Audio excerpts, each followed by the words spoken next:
Yesterday, we discussed the concept of Zapti and Dahsala.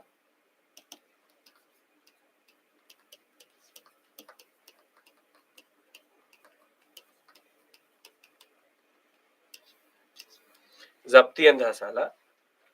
And Zapti Dahsala basically is a important way of revenue, is an important way of revenue generation. Important way of revenue generation. Now, other than Zapti Dahsala, there are also other means to do it. There are also other means to do it. We yesterday had this conversation, but I only told you out of the 4 available, only one, which is Zapti Dahsala, an innovation of Todermal and Akbar together. Now, if you are a farmer in the Mughal Empire, you don't have one but 4 options. Yesterday was discussing about the political history and one aspect of the administration, which is Todermal Bandobast Dahsala system, improving on what Sher Shah Suri already had. The concept is everybody is ready. Still people are joining in. I don't know what is the issue. 13 minutes into class, still people are joining in. I will assume that you understand what I'm saying after 10 to 15 minutes. First Panipat was did with use. Again, you are getting confused yourself. First Panipat war, when did they use gunpowder against Ibrahim Lodi? In what manner? Chandrasekhar, wake up and wake up. Artillery is based on gunpowder, and I'm not going to tell you the whole story again. I don't know where some of you are. When artillery, cannon, barood, gunpowder is used into that. This much basic understanding has to be there, and we already discussed it. So, first Battle of Panipat, artillery is based on gunpowder. Some of you act like Americans. Barood kya hota hai? I've never seen a cannon in my life. Come on. It should not be confusing. If you're confused, don't act like you've never seen what is India. कि अच्छा बारूद के ऐसे डालते You know how barood used. You use gunpowder every year in Diwali. Diwali, what you use is actually very small amounts of gunpowder along with other chemicals. Leave it. Okay.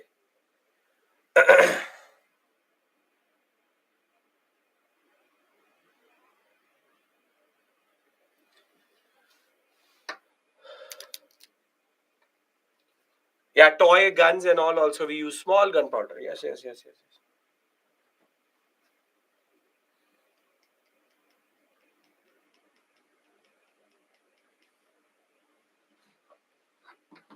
Okay. Now, if you are a farmer, if you are a farmer in the Mughal Empire, or a peasant, whatever you want to call him. See, the Amin comes to you. The Amin comes to you. Who is an Amin? Who is an Amin? Amin is who?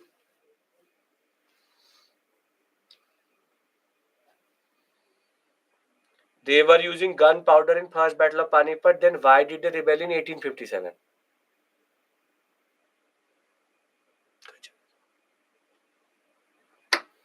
There's so much to unpack there. I have no idea what to say to you. You are linking gunpowder with 1857. Very good. Tax assessor. Very good. I mean, Pooja, have you done Modern India? Have you done a Modern India?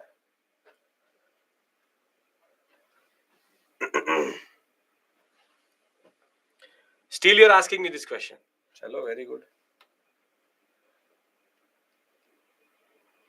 If somebody has the patience to write an answer for that, please write it and I'll make it public. Okay. Gunpowder and 1857 have no connection. Okay. Amin is a tax assessor.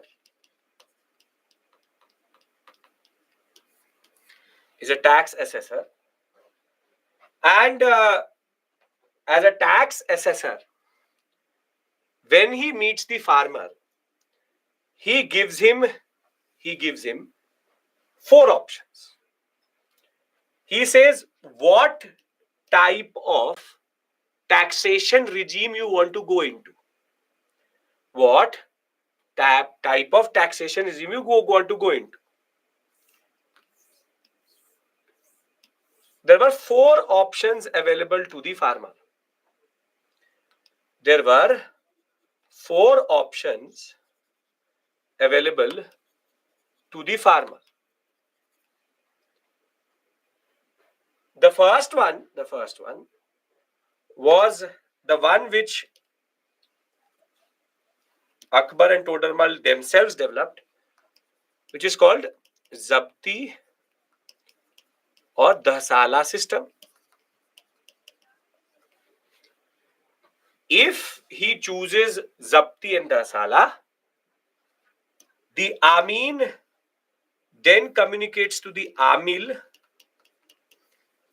that this person has opted for Zabti Dhasala.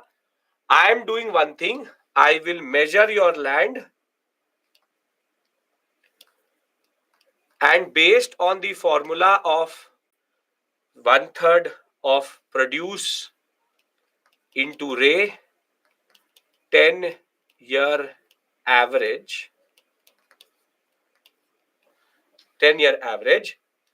we will be able to tell you how much you owe us.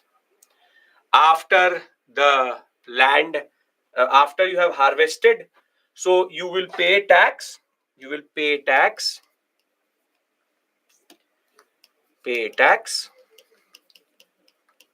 Post harvest. You will pay tax post harvest.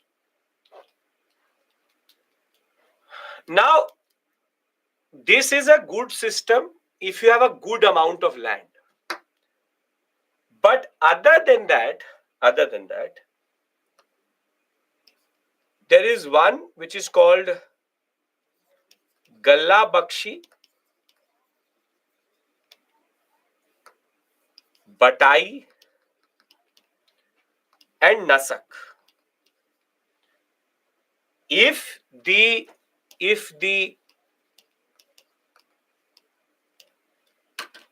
present wants it, he can choose for these three also. Galla Bakshi, Khed Batai, and Nasak. In the sense that you may not want to go through the whole hassle of Zabti.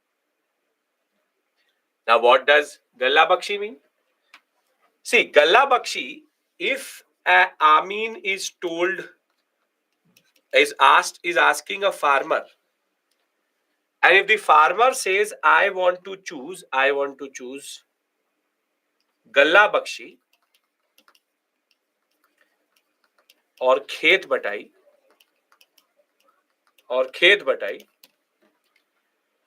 if you are choosing Galla Bakshi or Khet Batai, the Amin will, what he will say, okay. He says, this is your land.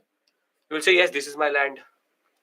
He will say that I demarcate this portion of the land as the states. And you now grow your basic wheat crop, whatever you want to do. And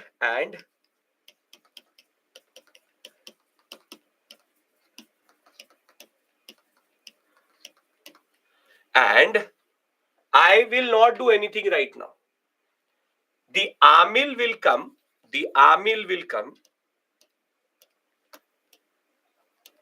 He will get this cut,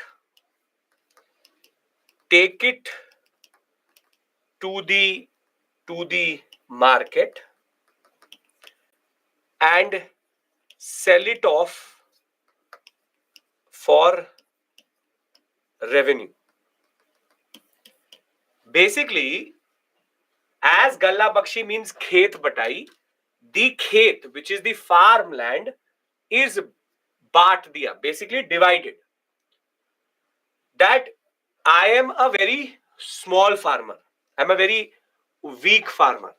If I'm a very weak and small farmer, I don't have the resources to go to the market, sell it, get revenue, get cash, and give it to the amil. Rather, I said I'm a very small farmer. You take whatever you want to take. You just take in produce. Don't take in cash. So when it was about produce, the amil would then come and say, where did the Amin mark? So he will say that much area Amin said is yours. Go cut it. He will get it cut and he will sell it in the market. Now here, who is at a disadvantage? The state or the farmer? Who is at a disadvantage? State or the farmer? It is the state. There are two reasons for that. If I'm a very smart farmer, I will water more to the areas which are mine, and I will put less water in the area which the Amin has given. So basically, I can manipulate the output of my area and manipulate the output of the state's area. So here the risk is more with the state. So Galla Bakshi is when it is the division of the standing crop as decided before sowing. As decided before sowing. Which means I have already divided the land before sowing, and here tax is in produce, and the amil will sell and get the tax in cash. Now here the risk is more on the state.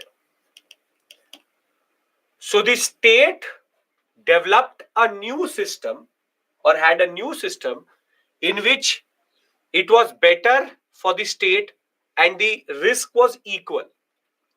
And now that is called Batai. And this happens in India till today. Till today, Batai happens. Now he goes to the farmer and the farmer says, Batai, I want to choose Batai. In Batai, what happens is, it is not the standing crop which is divided. Rather, when the crop has been cut and it is on the threshing floor,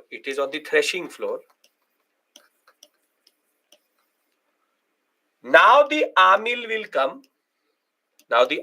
come. And say 1/3 is mine. 1/3 is mine because that is states. So he will take the two best stacks and then go to the market and sell it. He gets in cash.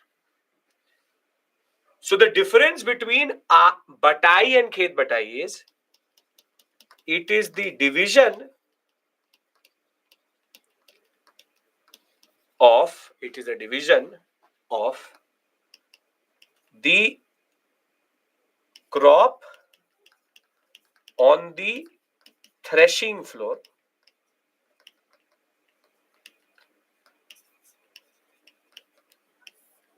and here risk is equal for state and and farmer. Because the farmer cannot manipulate the land because he does not know which stack the state will take. The simple point is, khet batai, the farmer can water or give more fertilizer, give more manure, give more pesticides in his own area, and let the state's area basically rot, and then say that that was the basic output. Batai, that cannot be done, because Batai, the state will come, best 3 to 4 stacks of wheat and rice will be taken. So basically, Batai, Khet Batai are for poor farmers. Are for poor farmers. Division of harvested crop, division of standing crop. These are for poor farmers. A farmer who does not have the resource to go to the market. Do we understand Zapti, Khet Batai, Batai? Do we understand this?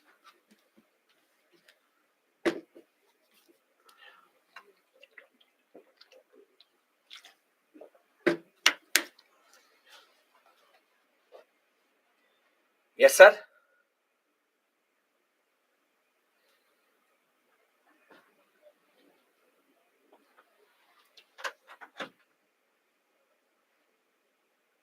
If farmer wants to change, no.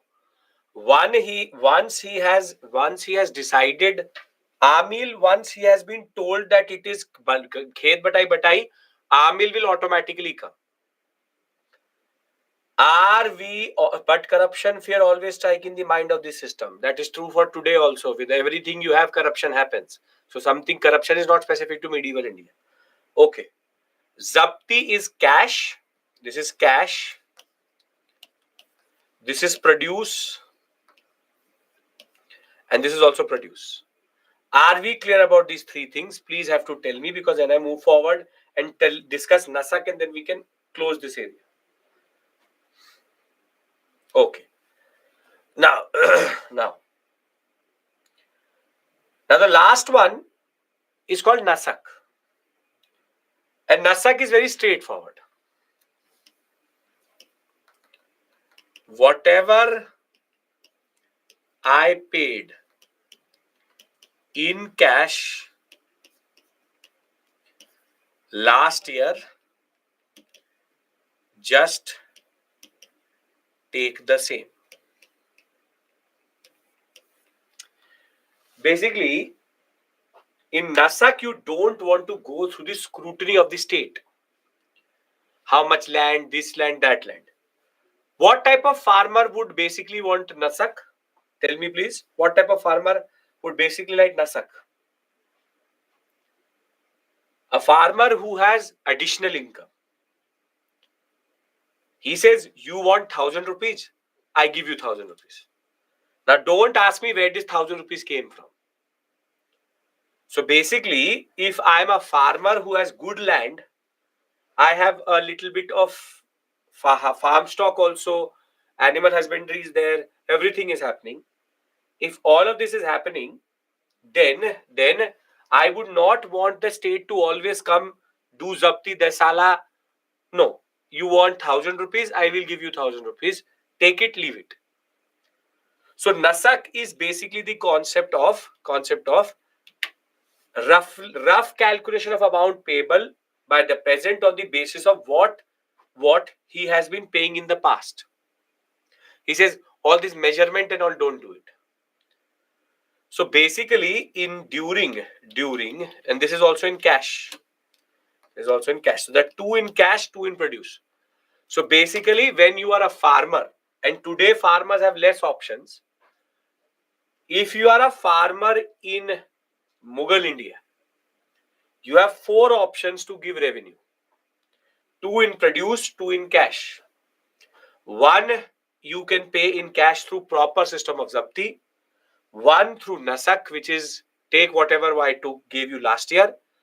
2 in produce. 1 is Galla Bakshi, other one is Batai.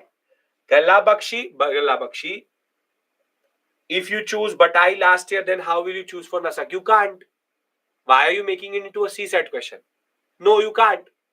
If there's nothing as a trail for cash, then you can't do that. Simple point, sir. All these three systems, this pata nahi what you've written, but whom, by I don't know what you've written. Simple point is that these are the available options according to your own capacity. Khed batai is standing crop is there. Cut the standing crop and give it to the amil. Batai is, if you've cut the crop, you kept it on the threshing floor. Now there's a division. Are we clear about this? Are we clear about revenue administration?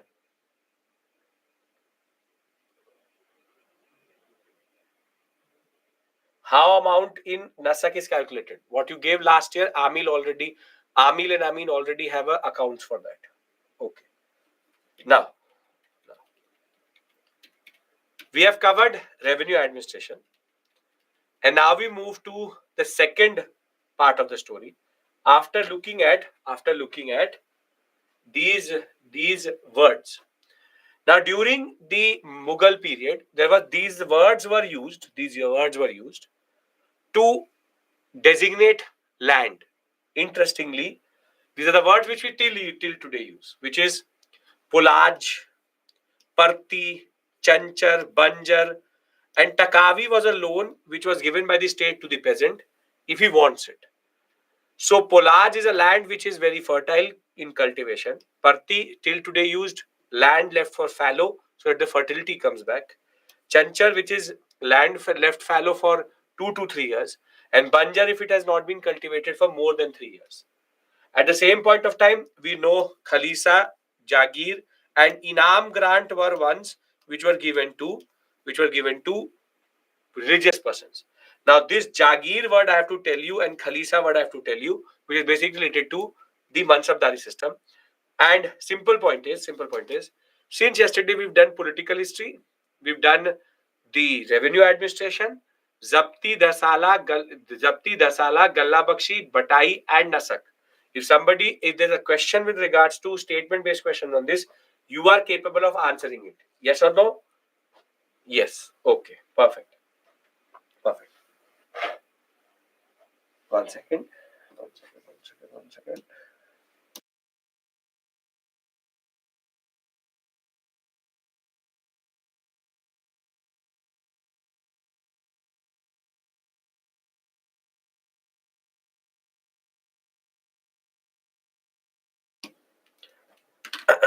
When Marathas is discussed after Mughals. Okay. Now, Todarmal Bandobast said for 10 years, that means farmer will going to pay yearly or 10-year once. Scientist. The Sala means 10 years. So the farmer will pay yearly or he will pay once every 10 years to bring out the average. But it is not related to in any way or form related to the concept of once 10-year. That is literally dumb. If you are a state, if you're a king and you take revenue only once 10 years, then obviously your empire will collapse, because what will you do for the first, when will the revenue come from? So Chandrasekhar, come on. Again, these questions seem to look like that you're not connected to India. Do I give income tax once 10 years? Or do your parents give income tax once 10 years? No. This is basic logic, that why would you take it 10 years? So, okay. No, but what is the need to take 10-year average?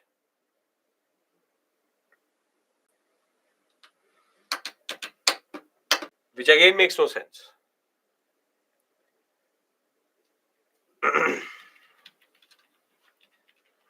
Now,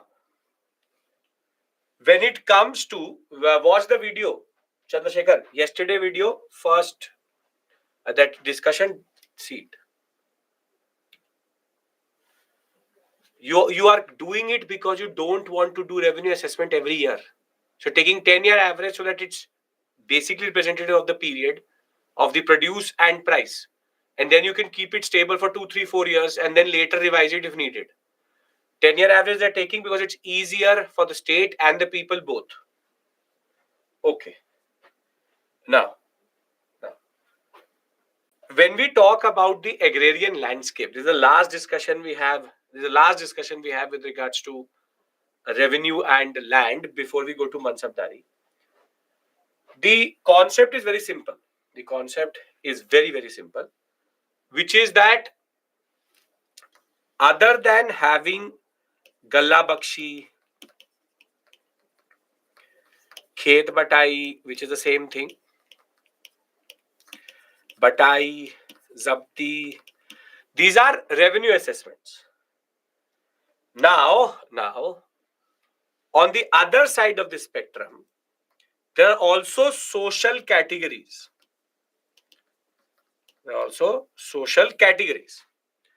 Now, what are these social categories is very, very important to understand. And the idea is very simple and straightforward, wherein the concept is you have the big zamindars. There are 3 types of people who can own land. Zamindars, Khudkasht, and Pahikasht. Zamindars basically are the ones who own a lot of land and could employ and could have under them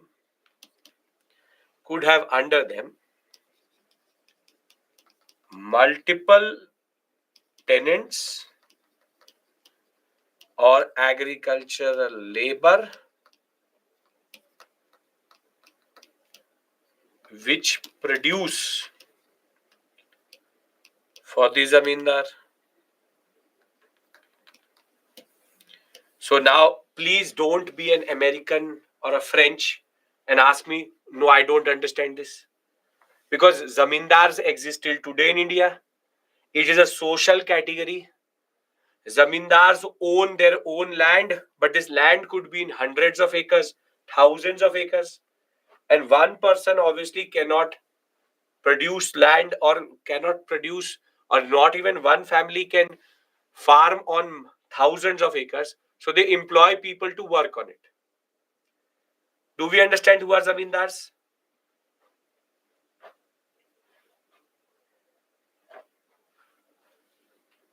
Okay, now,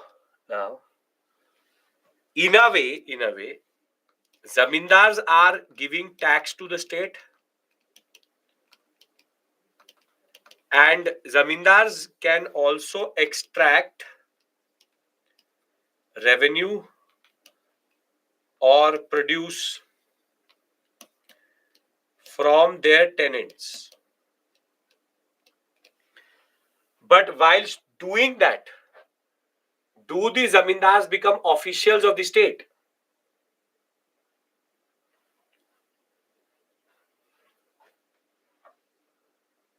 No.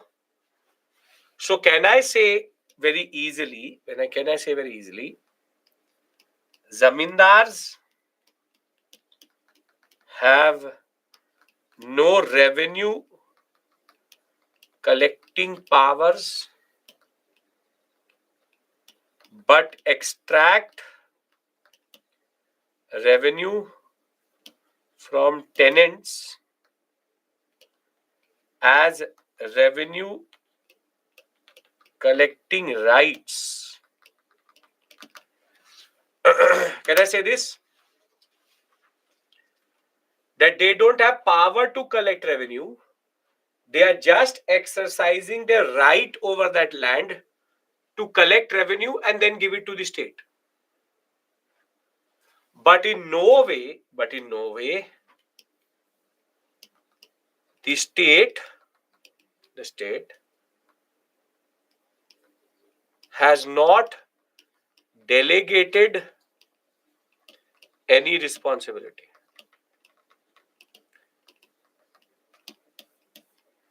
Has not delegated any responsibility. Rather, they are just one revenue extraction social category. Am I making sense? I'm emphasizing this because all of you are extremely smart. And you are so smart that what you will do is that you will mix permanent settlement into this beautifully. Must. You will make a beautiful khichdi in which you will bring Mughal India and revenue administration of the British together. And I'm writing in different languages, in different words, the same thing, which is zamindars are not agents of revenue extraction. Just because they take revenue out of a tenant, he does not become an official. He is a social category who exists till today, and obviously they are hereditary because you own land, and owning land is hereditary. And very simply, there is no rocket science here. Simple point, zamindar is a social category, can have multiple tenants under him. He could be collecting tax from the tenants, but the obligation to the state remains the same. Zamindar is one social category, no official, and he owns the land as a hereditary right. So the Amin will go and talk to the zamindar, and the Amil will collect from the zamindar. Zamindar in himself is not the Amin or the Amil. Are we clear about this? Then only I talk about khud kasht and pai kasht. Are we 110% clear about this?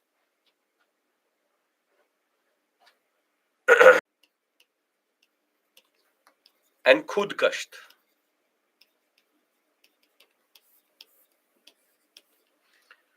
Now, did he collect? Why did he going to collect a tax? Because he's the owner of the land. Yes. Okay. Now, this is village A. Yes, Yashwant. Yes. This is village B. Now, there's a farmer here. There are two farmers, X and Y. X house is here, and his land is also here.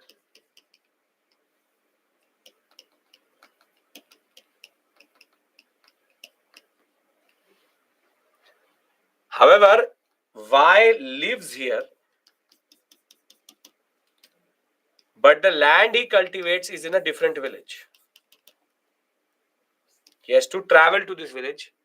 There's a land he cultivates.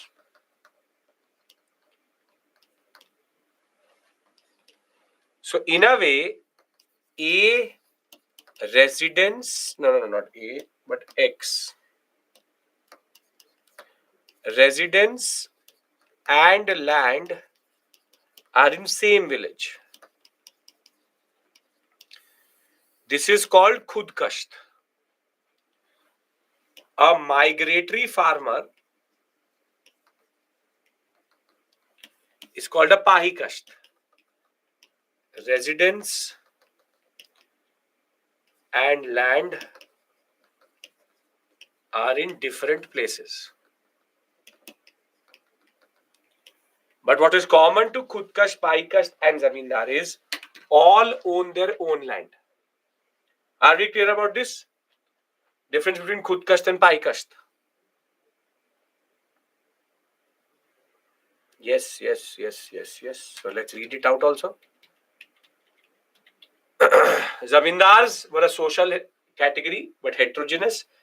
Could be autonomous, could be chieftains, could be big, could be small, could be primary, and were divided along different lines also. But the real differentiation started in the way there is a Rayat. Rayat means peasant. Here you have a Khudkasht and you have the Pahikasht. The peasant proprietor, termed as Khudkasht, who used to have his own land, is called Khudkasht. Then you have Pahis, who are migratory cultivators.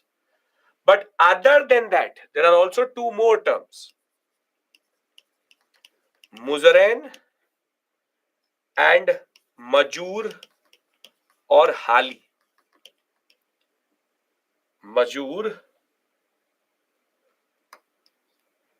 or Hali. Now see, simple, very simple. Zamindar, Khudkasht,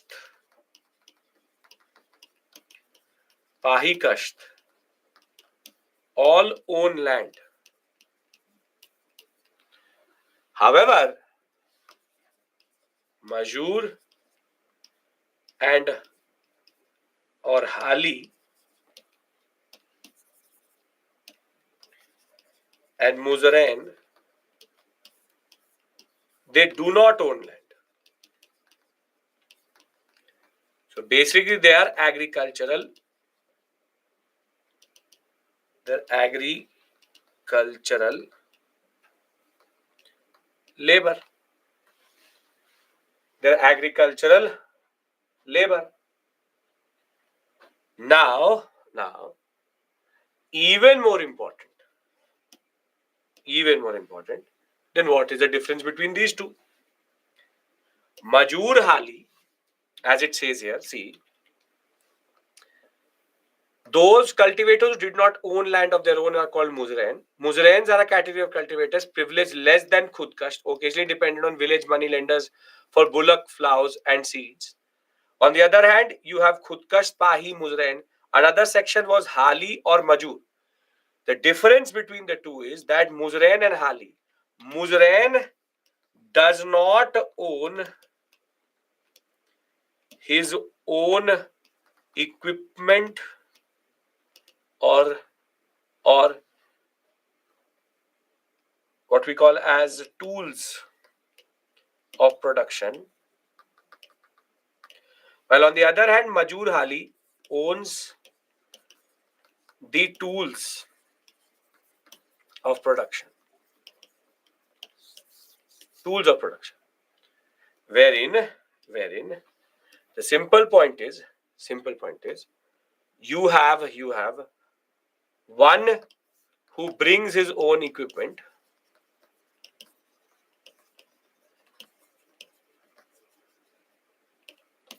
He does not bring his equipment. Are we clear about this? Zamindar, Khudkasht, Pahikasht, Majur and Muzrain. Are we clear about this?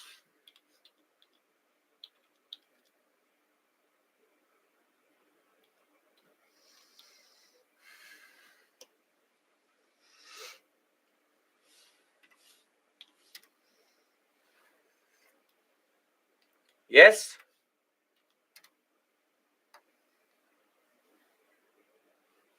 Tell whatever he can bring. Now, Mansabdari. It's a long discussion and it's important discussion. I give you a breather, 10 minutes, and then we start again. Acceptable? Okay. So we come back at 6:05.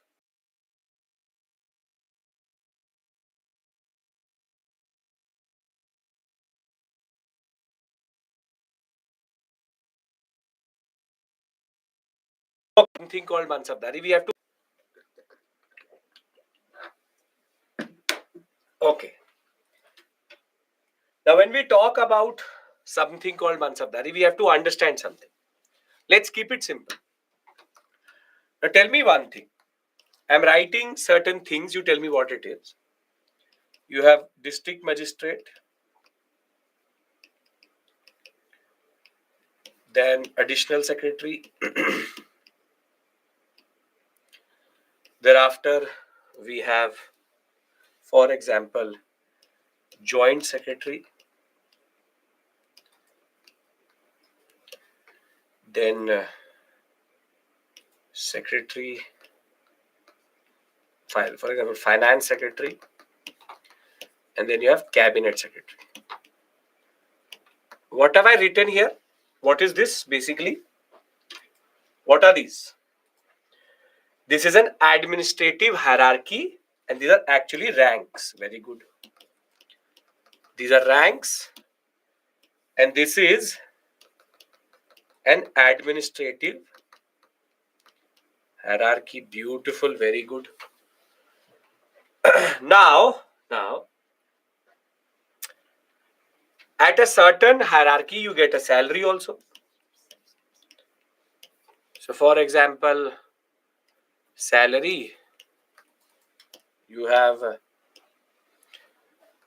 1,10,000, 1,20,000, 1,50,000, 1,80,000, 2 lakhs. So you get a salary according to your rank, and therefore this is basically called an administrative hierarchy. It's called an administrative hierarchy. Now, Akbar also wanted a certain system under which he could give ranks. So the word he uses is mansab. Mansab means rank or ranking system. And therefore the word mansabdari. The word mansabdari. Now initially there was only one rank, mansab, but later it became two. So we'll understand the two understanding. Now under mansabdari system, there is something called zat. Zat. The word zat comes from izzat. Izzat, zat. And what Akbar used to do, what the Mughals used to do, they didn't give these type of ranks which are based on, for example, words. They used to give numerical ranks. 100, 200, 300, rather not 300, 500, 1000, 2000, 5000. Now, does this number signify anything other than just a numerical order? And the answer to that question is no. It is just that it shows your position. You are 100, 200, 500, 1000, 2000, 5000. So if Akbar calls me and he says, who you are? Who are you? Who are you? So I say, I am Abhishek, 5000 izzat.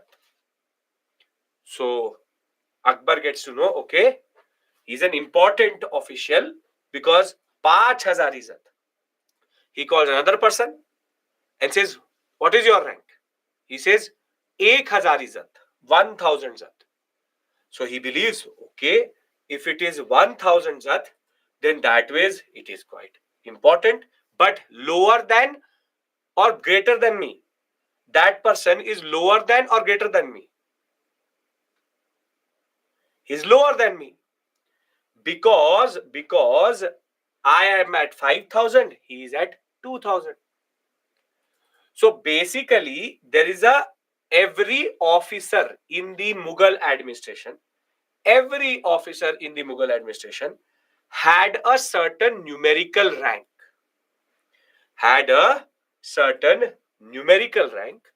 And that numerical rank is basically how we today call district magistrate at this, that. Same way, 100, 200, 500, 1000, 2000, 5000. And at every zat, you were liable for a certain salary. So maybe the 100 zat person gets, for example, 1000 rupees or rupiah. Thereafter, rupiah. Thereafter, 2000 gets 2000.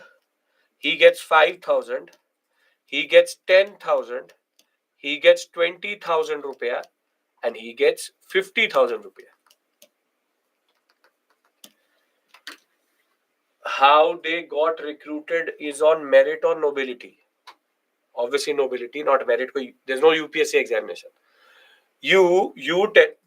Basically, what I've written on the left hand side of the screen and on what I've written on the right hand side of the screen are exactly the same thing. The difference is that one is based on a hierarchy which is given by designation, and here it is a numerical rank. So simple point is, Mansabdari system initially was based on the concept of Zat. Was ranking only done in the way you have written? Yes. No, it is an example, but it was mostly numerical rank. 5,000, 7,000 was a very big rank. 100, 100, 1,000, 1,500 was a standard rank. Simple point is, in the Mansabdari system, there's a lot of components here. Please pay attention. Mansabdari system, in the Mansabdari system, you have one rank which is called Zat rank.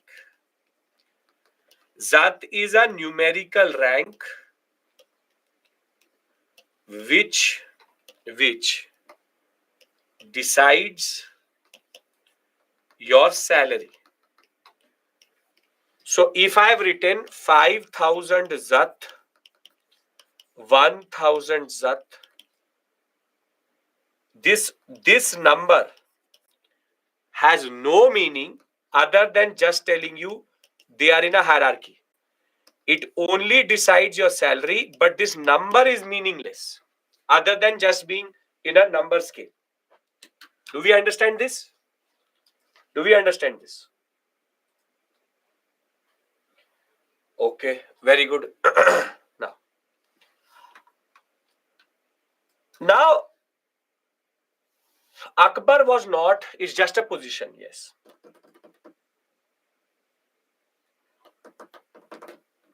Is there only zeros like 2, 4, 4, 5? Why would you make it so complicated?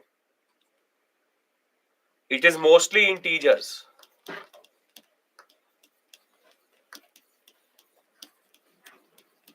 Zat only decides your salary. Akbar was not dumb that he would make it 2,654. Then 3,745. That makes no sense. Think of it. Why would you make it so complicated? So it's not that, it's very simply integers. Now, we understand Zat, yes or no? Please tell me, because then I add another component to it. Yes? Now, okay. Now,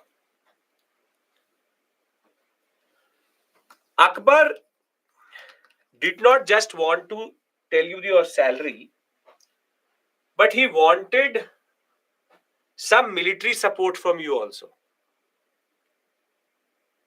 So, what Akbar did was, he did not give one rank, but he gave two ranks.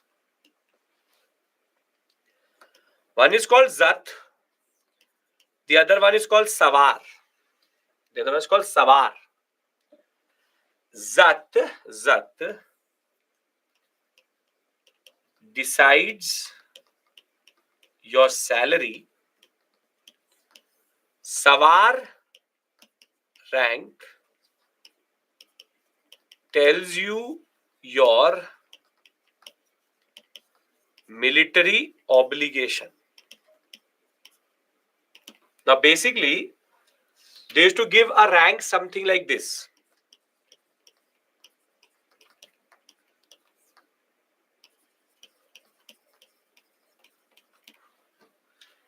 एक हजार zat. 1000 would for 500 would be quite high. Let's make it 3000 zat, 500 savar. This tells you your salary, and this tells you that you should have 500 horses and 500 soldiers.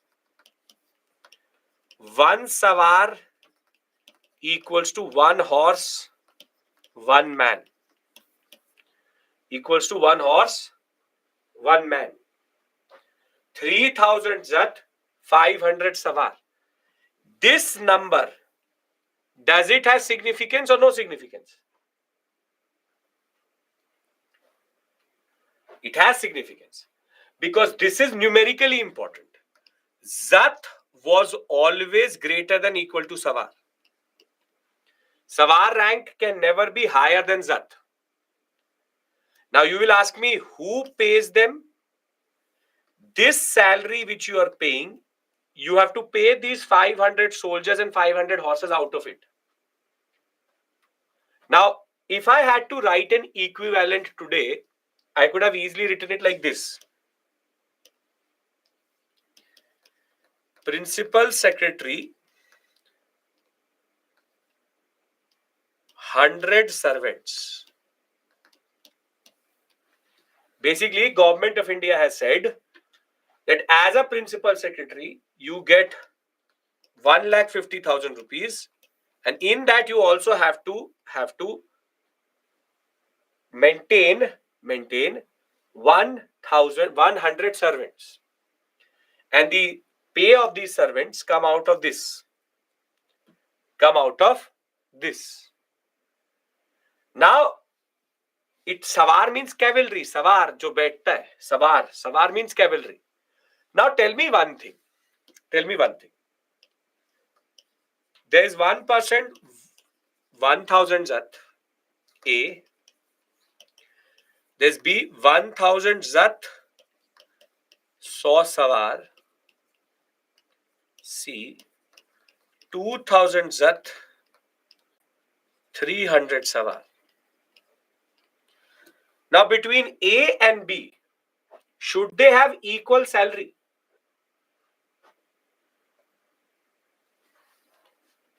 Should they have equal salary?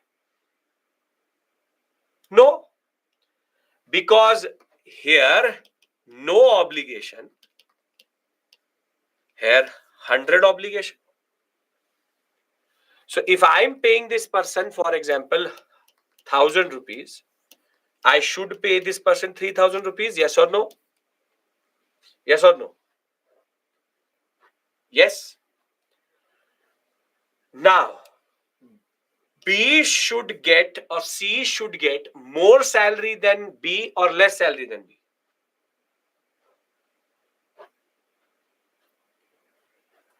More, because the military obligation is higher.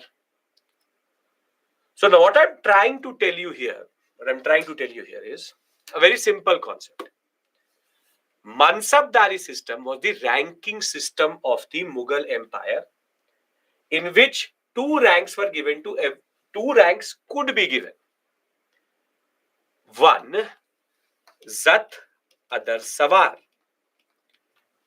There could be an officer which only has Zat rank.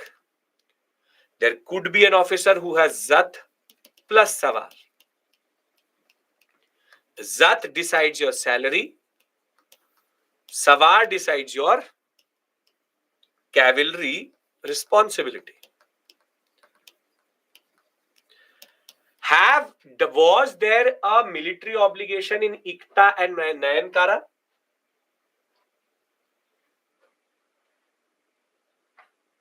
Yes.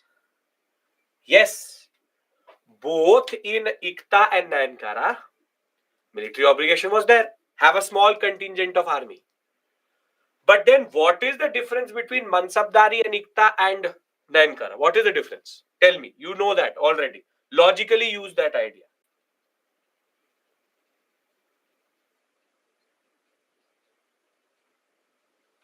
The difference is the exact number is fixed in Mansabdari. The exact number is not fixed in Ikta or Nayankara. Try to understand this point. Listen to me. Military obligation is there in Ikta also, Nayankara also, Mansabdari also. But in Ikta and Nayankara, military obligation was never specified. By writing the Savar rank, the military obligation is very well defined. Are we clear? Because then I complicate more.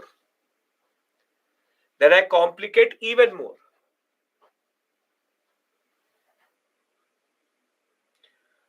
Is there any proportionality? No. It's all based on Wazir and Emperor's understanding.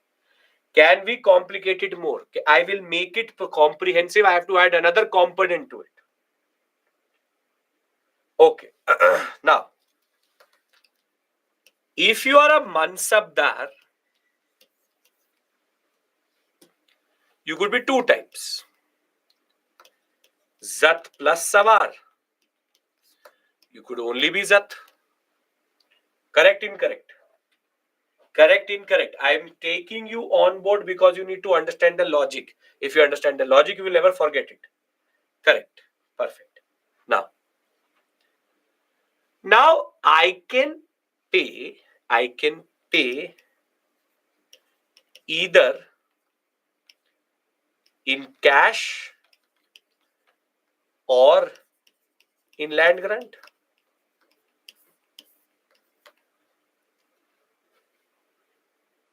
In the sense, I can pay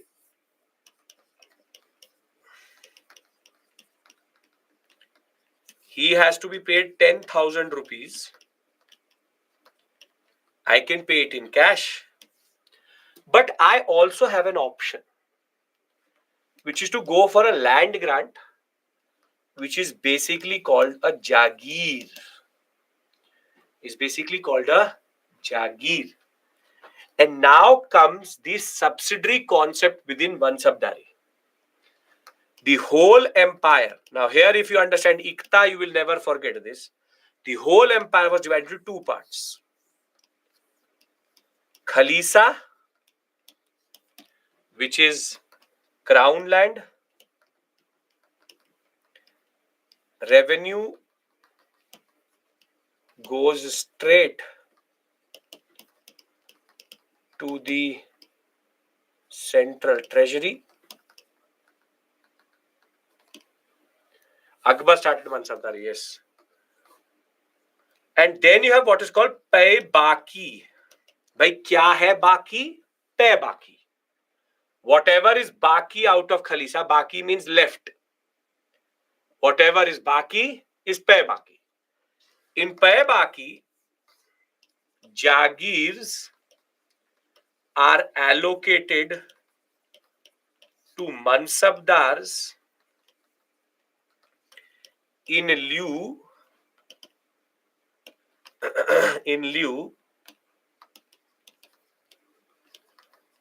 of their service, and they have following responsibilities.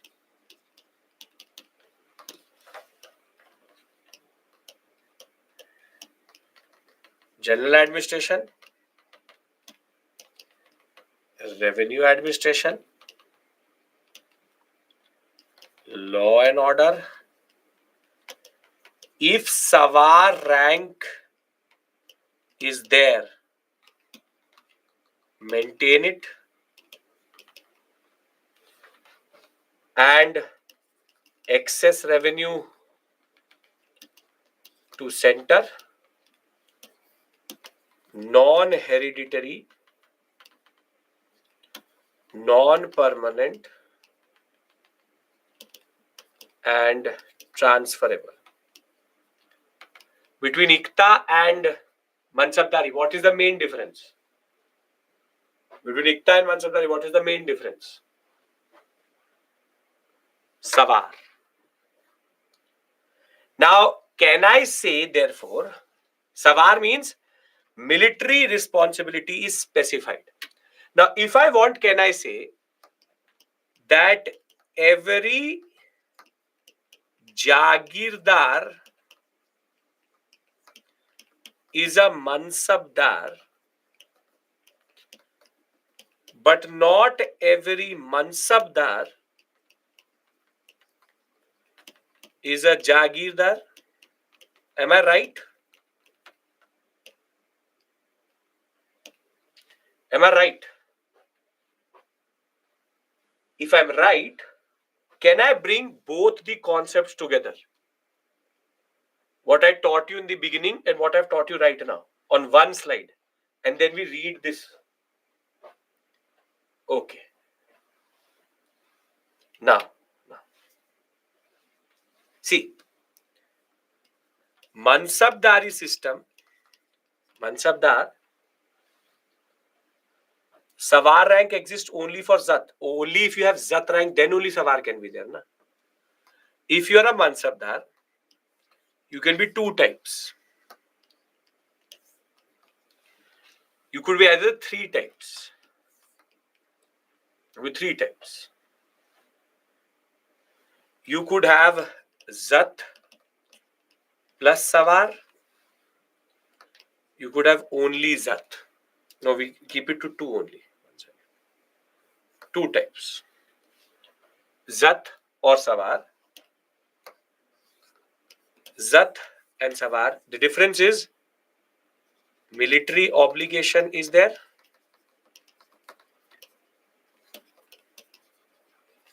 No military obligation. Just this was given to, for example, Abul Fazal. Abul Fazal is a poet. He does not need to have a military obligation. No military obligation. Now, very interestingly,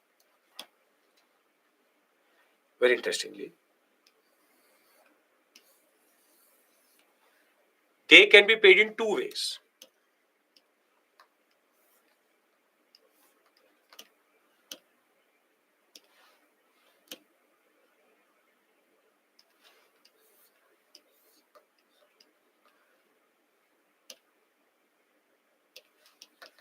Can be paid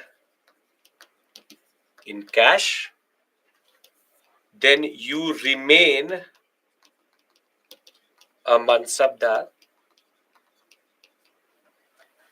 and you could, or you could be, or rather we write, can be paid in Jagir. Can be paid in Jagir. If you are paid in Jagir, you become a Jagirdar, Mansabdar. And under that, you will get land. Revenue is equal to your salary. Military obligation is specified. Law and order, general and revenue administration.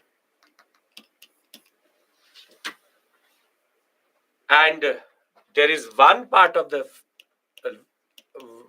is called Khalisa, one part of the empire which is totally outside this system.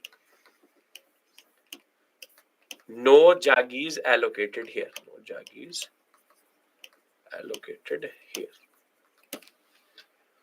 Does this make sense? If it makes sense, I read it out to you, because then I tell you what Jahangir and Shah Jahan did to it.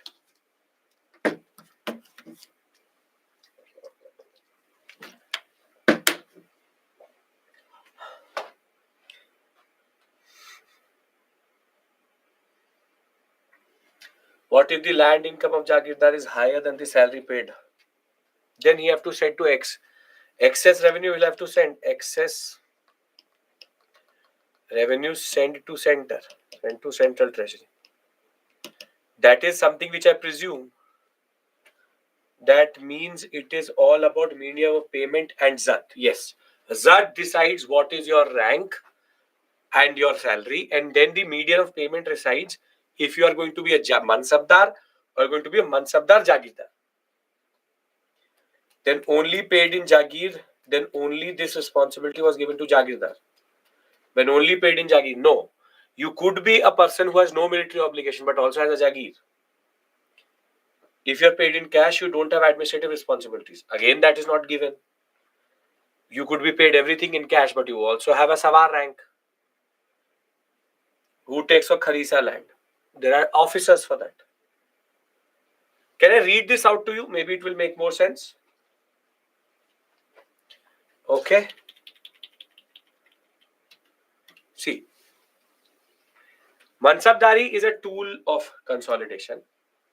The term Mansab refers to a person who holds a Mansabdari means a person who holds a Mansab. And it was a grading system used by the Mughals to fix rank, salary, military responsibility.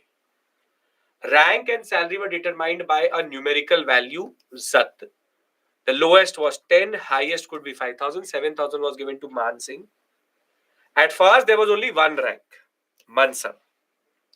From the 14th year, the ranks were divided to Zat and Savar, where the military responsibility required by him to maintain with a specific number of Savars or cavalrymen. Therefore, Zat means personal, fix the personal status of the person and the salary due to him. Savar indicates number of cavalrymen a person is required to maintain. The Chehra system, which is not something new, Alauddin Khilji used it. This was to make these two, Dag and Chehra. This is for horse. This is for soldier. This is to check the quality of soldiers and horses. Basically, they used to keep everything together, and everything was documented. Explain the statement how every Jagirdar is a Mansabdar, not every Mansabdar is a Jagirdar. If you are a Mansabdar, then only you can get a Jagir. But if you are a Mansabdar, you can automatically not be paid in land grant. So this statement which I wrote here, not every Mansabdar is a Jagirdar. If you are a Jagirdar, you are already a Mansabdar. But if you're a Mansabdar, you can just remain a Mansabdar also. Every Jagirdar has Savars? No, that is not true. I'm telling you that you could either be fully paid in cash or could be paid in a person with no military obligation could also be paid in Jagir. Look at the flow chart. There's a logic to the flow chart. It is written Mansab is a military responsibility. Then what Zat without Savar used to do? Where does it say it is without military responsibility? It says Zat is personal status, Savar is cavalryman. Mansabdari system later meant that military responsibility. It is not obligated. It is not obligated. There could be, for example, Abul Fazal was 1500 Zat. He did not have a military responsibility. Don't complicate it beyond what you understand. Now,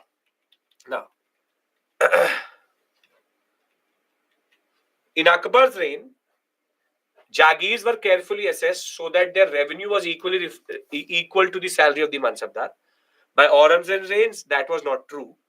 A person holding a rank below 500 Zat was called a Mansabdar. 500 to 2500 was called Amir, and 2500 and above was called Amir-e-Umda. So basically, if Akbar calls me and then says, "Who are you?" I'll say, "I'm an Amir-e-Umda." He knows that I'm a very good, very high ranking personality. Now, if you understand Zat Savar and you understand this, if you really understand this, truly understand this, I want to discuss what Jahangir and Shah Jahan did to it. Only Zat can be Jagirdar, then he has obligation of. And if you are not part of the bureaucracy, why did every Indian have a Zat rank? Most of you are not understanding one thing. Is every Indian an IAS officer? Then until unless you do not have a Zat, why would you be given a Jagir? This is where sometimes I don't understand where the logic is thrown out of the window itself. You're paid in cash, you're a Mansabdar. Can and cannot have a military responsibility. You're paid in Jagir, you're a Jagirdar Mansabdar. could have or could not have military responsibility. Is this difficult to understand? If not, I would like to really complicate it. Lowest 10 Zat is a normal person. By if you want to call a babu or a peon a normal person, then sure, you are still part of the administration. Zat is for what? To determine your salary. Sawar is nothing but literally means how many people you need to have. Complex nahi hai, bana rahe ho. You tell me, is this okay or not? Vivek, you're doing it for the 5th time. I know every time you ask me the same question. So either the problem is in me or in you. And I think it is in you. So it's not complex. Can we move on and this think about something else? Because this is not the last of it. Do you understand? See, nobody is going to ask you to make this system work, or not even going to ask you how it works. They're just going to say, Zat Sawar, what it implies. Statement-based questions will come.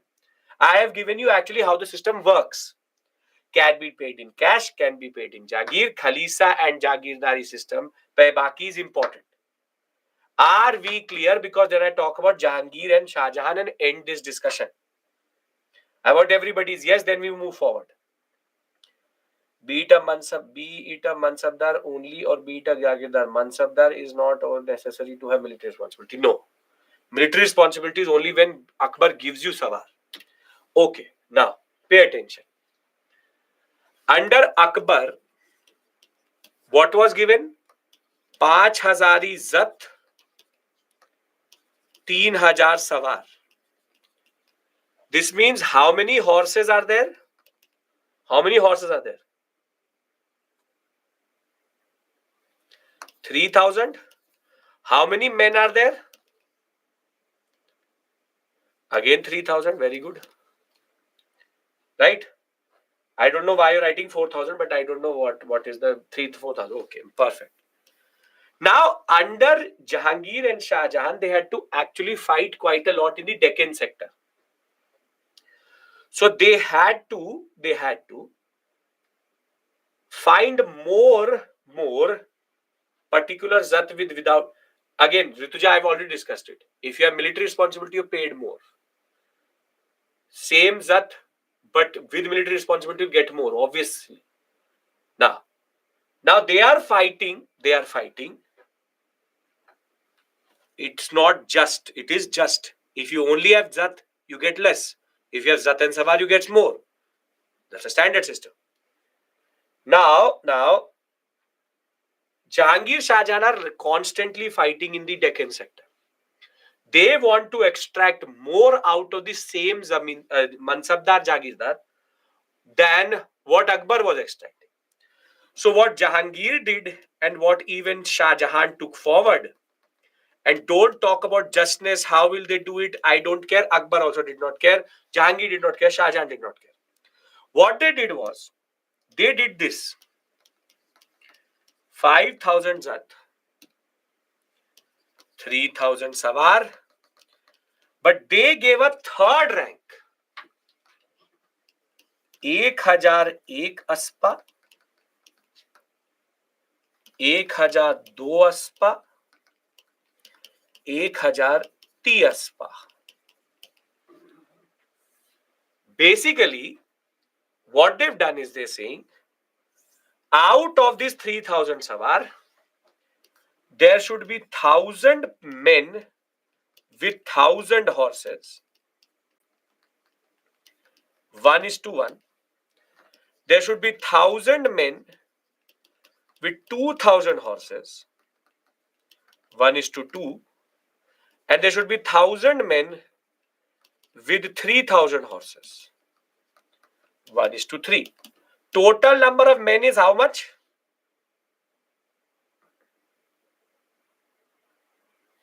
3,000. How many horses are there?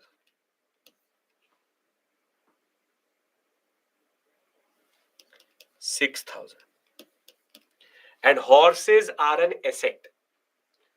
Horses are an asset. I'll give you a modern day equivalence of this. Think of it. Aspa means horse. Ashva, aspa. Now think of it like this. Think of it like this very simply. I say cabinet secretary, 100 servants, 20 drivers, 30 cooks, 50 gardeners. This is exactly the same as 5,000 zat, 1,000 sawar, 500 एक अस्पा, 302 अस्पा, 200 ती aspa. Same pay, yes. That is the way they are extracting more. How many men are there? How many men are there?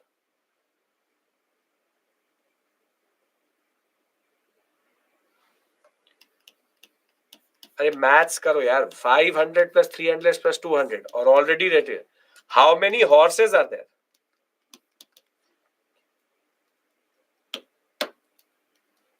How many horses are there?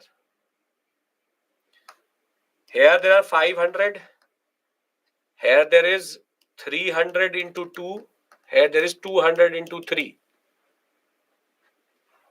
So how much is this? 600. This is 600. So total becomes how much?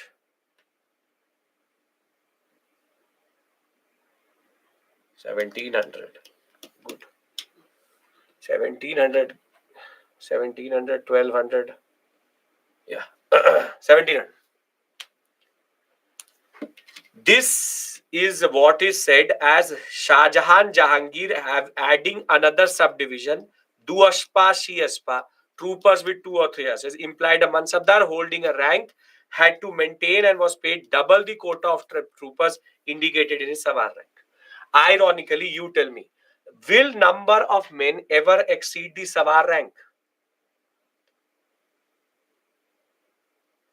No. But the horses will exceed.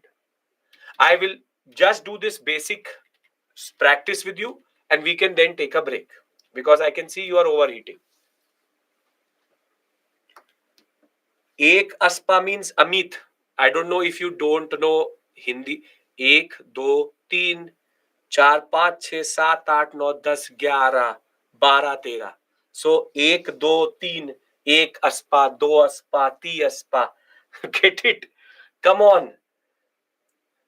Aspa, ashva, asp.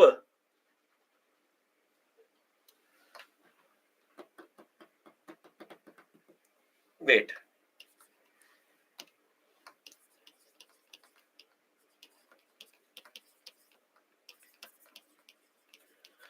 How many horse? How many men?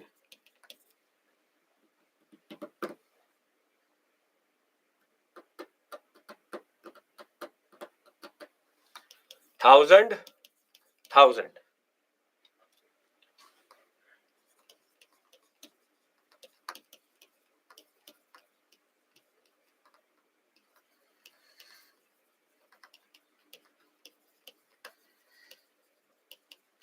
How many men? How many horse? 2 horses maintained by 1 single sawar, yes. Men 1,000, horses 1,500, very good. 500 here, 1,000 here, very good.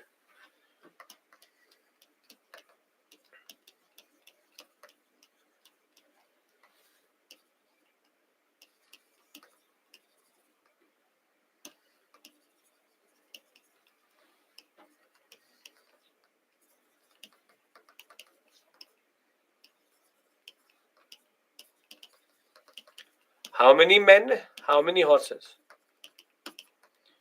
Men will always remain the same. Nobody is going to ask you this, but are you now clear about this? Because then I give you a break.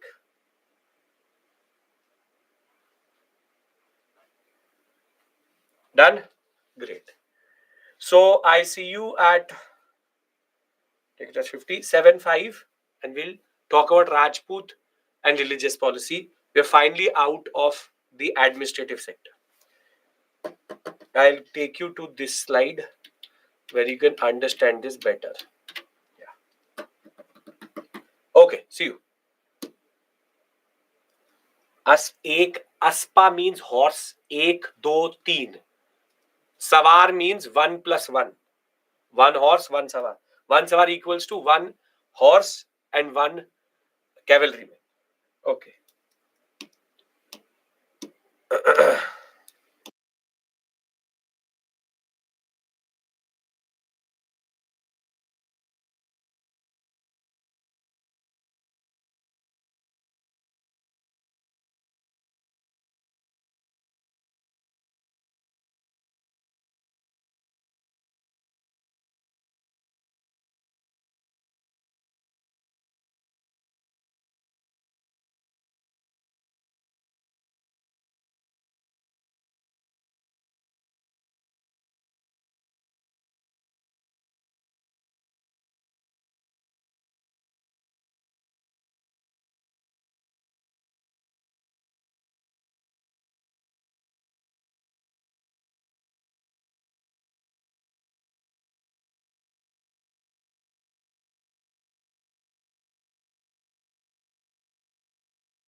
We have now covered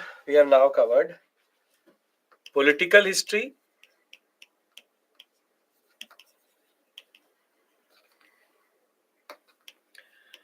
we've covered administration, both Mansabdari and revenue. We've understood the words Khalisa, we've understood the word Pebaki, Jama Hasil, Amin Amil, Kanungo, Karori, all these words. And basically, we've covered the major chunk. Now, Akbar is Akbar because he followed certain policies. And the two most known policies generally considered very important is one is called religious policy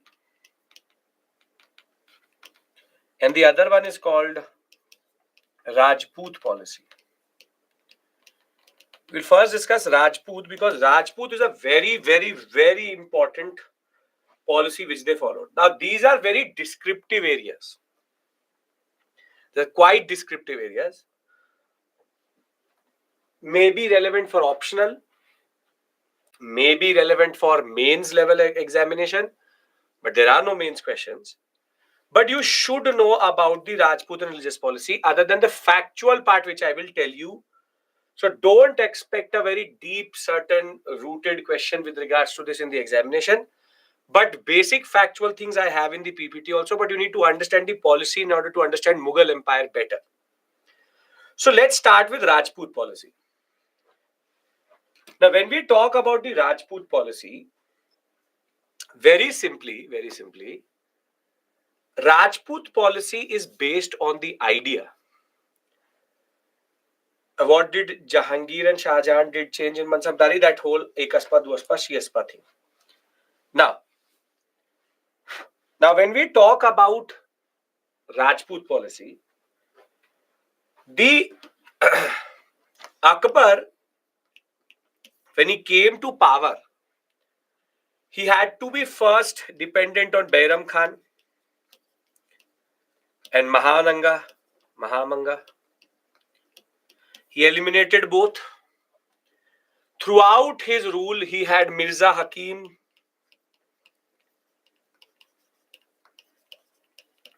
his half brother, kept on rebelling. he was also eliminated. And the problem with Akbar's basic strategy was that he could never trust his nobility. Uzbeks were there, not trustworthy. Irani, not trustworthy. Turani, not trustworthy. He had Afghans, again not trustworthy. The problem is Akbar cannot trust his nobility too much. And for an empire to be stable, you have to trust the nobility properly. Further, Akbar has one more issue. And that issue is that he has to deal with the Rajputs. In the Rajasthan sector, after Medni Rai was defeated, the Rajputs again came about because Sher Shah Suri was the first one to engage with them properly. But between Babur and Humayun, the Rajputs were back. And Sher Shah Suri was the first one who developed a very interesting strategy. Humayun and Babur did not have a very specific strategy about the Rajputs. Who helps them, who does not help them, does not help them. For example, Akbar born at Amarkot, a Rajput helped Humayun, he was very happy about it. A proper strategy was followed by Sher Shah Suri, and Sher Shah Suri understood one thing and realized one thing. What he realized was that fighting the Rajputs is difficult, but making them friends is easier. And basically, there are 4 forts. If they are breached, then the Rajputs are exposed. One is Ranthambore.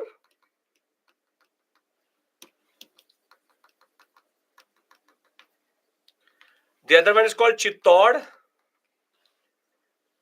Then it's called Merta and Kalinjar.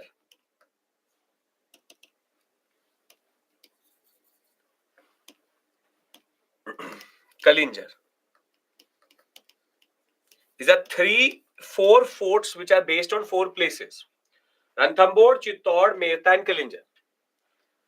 If you break these 4 or breach these 4, Ranthambore being the hardest to break, then you more or less can make the Rajputs agree to things. Sher Shah Suri said that there's no point fighting each one of them. Jodhpur, Jaipur, different, Merta, Mewar, differently. No. Rather, show them your power and make them accept your suzerainty. Make them accept your suzerainty. What does suzerainty mean? What does suzerainty mean?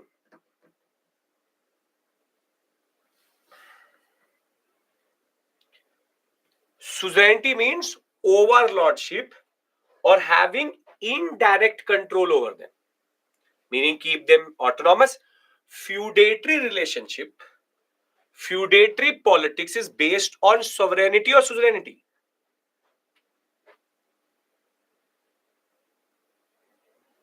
It's based on suzerainty. And therefore, he said, I am better off doing it than actually engaging with the Rajputs that much. And for the same reason, Babur had no specific policy. Rana Saga, Medni Rai he defeated, but he also married Humayun to one of the Rajput princes. Humayun continued this basic point. If you're a friend, if Sher Shah was the one who wanted to bring Rajputs under his suzerainty. In 1544, he attacked Marwar and succeeded in capturing a large part of it. Then Ranthambore was captured by him, and later Mewar, Jaipur accepted his suzerainty, and he was also able to capture Kalinjar. He is the first one who realized that it is better to befriend the Rajputs than to annex them.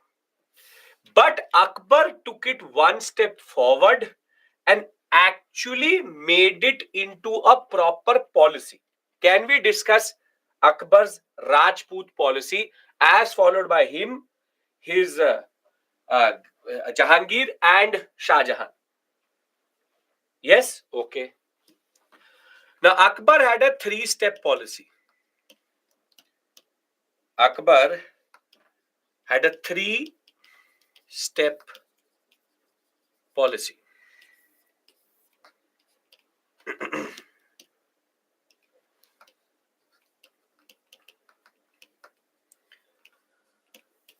See, the first thing was that Akbar knew about the loyalty of the Rajputs. Akbar knew that if Rajputs come on his side, he would be better off than actually thinking about the Turanis, Iranis, and these people. And rather, he would be better off befriending the Rajputs, and that is credit to the Rajputs that nobody really wanted to engage with them too much. So the first step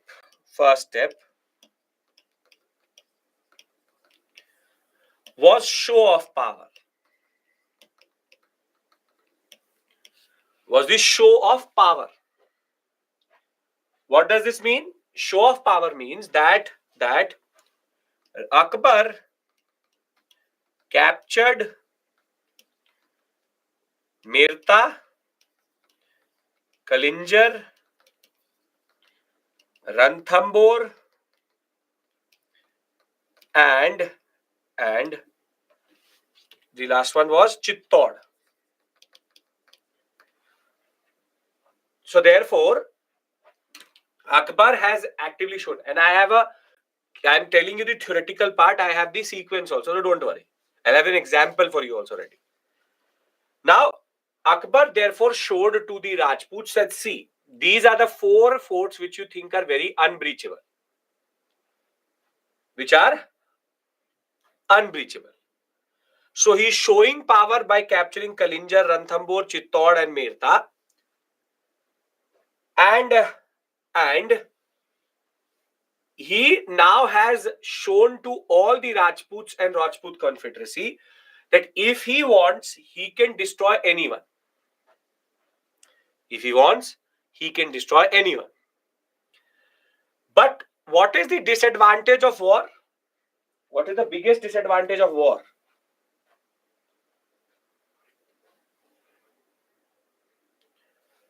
Economic. Too much money, too much expenditure. And if Akbar keeps on fighting with the Rajputs, he will drain his economy. So now comes step 2. Step 2 is the most interesting one. Akbar offered every Rajput king not to fight but accept the suzerainty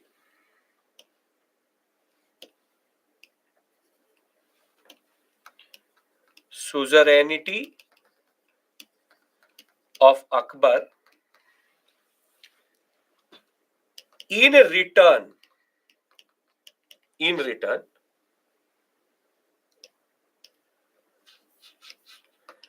Akbar will employ or give employment to the king and his relatives in the bureaucracy or Mansabdari system. And the concept was Akbar takes the kingdom and sovereignty and allocates the kingdom back as a Vatan Jagir.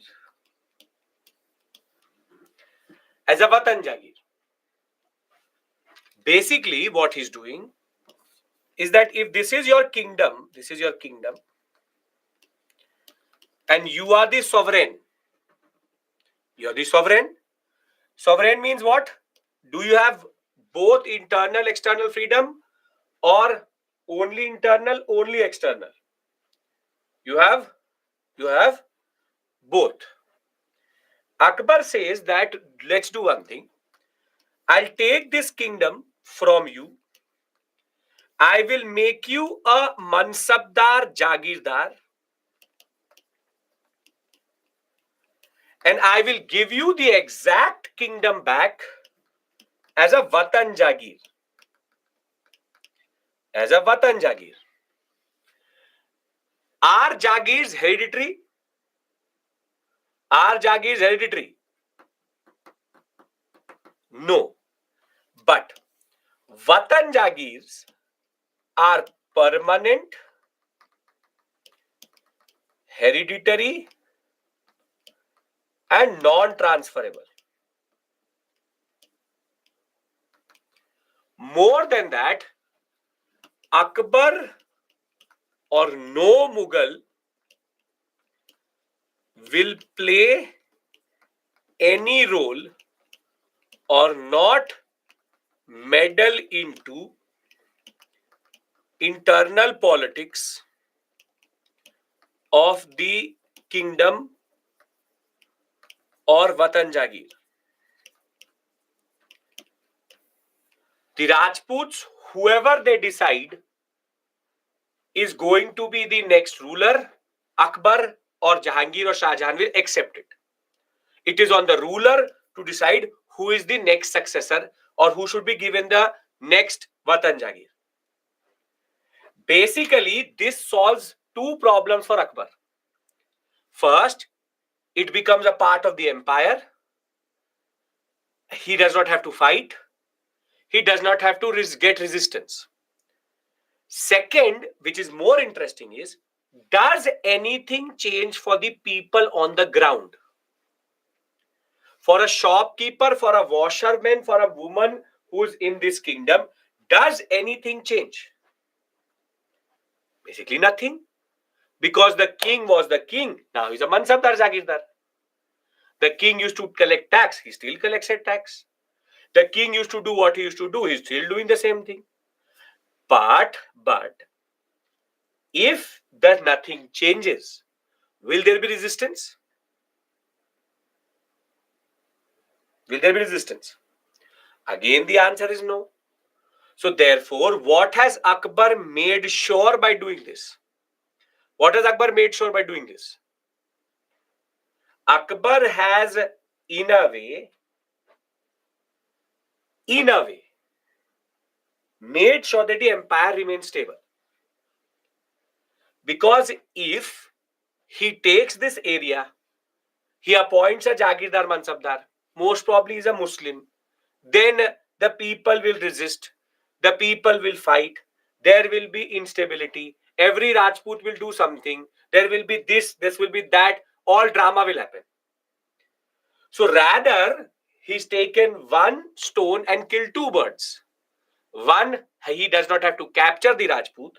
Second, he does not have to also basically actively rule this area. Every once a year, the king has to, or the Mansabdar Jagirdar has to come to Delhi or to Agra and give a peshkash. Give a peshkash so as to show your loyalty. That's it. Like the Nayankara system. Like the Nayankara system, you give us a certain tribute to Akbar and it's okay. Now, Akbar also, do we understand Vatan Jagir? Do we understand the premise of Vatan Jagir? Because he's also offering two more things with this. Okay. Now, Akbar also said one thing. He said, you have cousins. You have sons. You also have your relatives. I would be happy to employ your soldiers in the Mughal army and your sons' relatives as Mansabdars who are close to me. So basically, what he's doing is he's creating a small circle around him of Rajputs. And Man Singh, Todarmal, Bhagwan Das, three most trusted nobles of Akbar were not actually anyone else but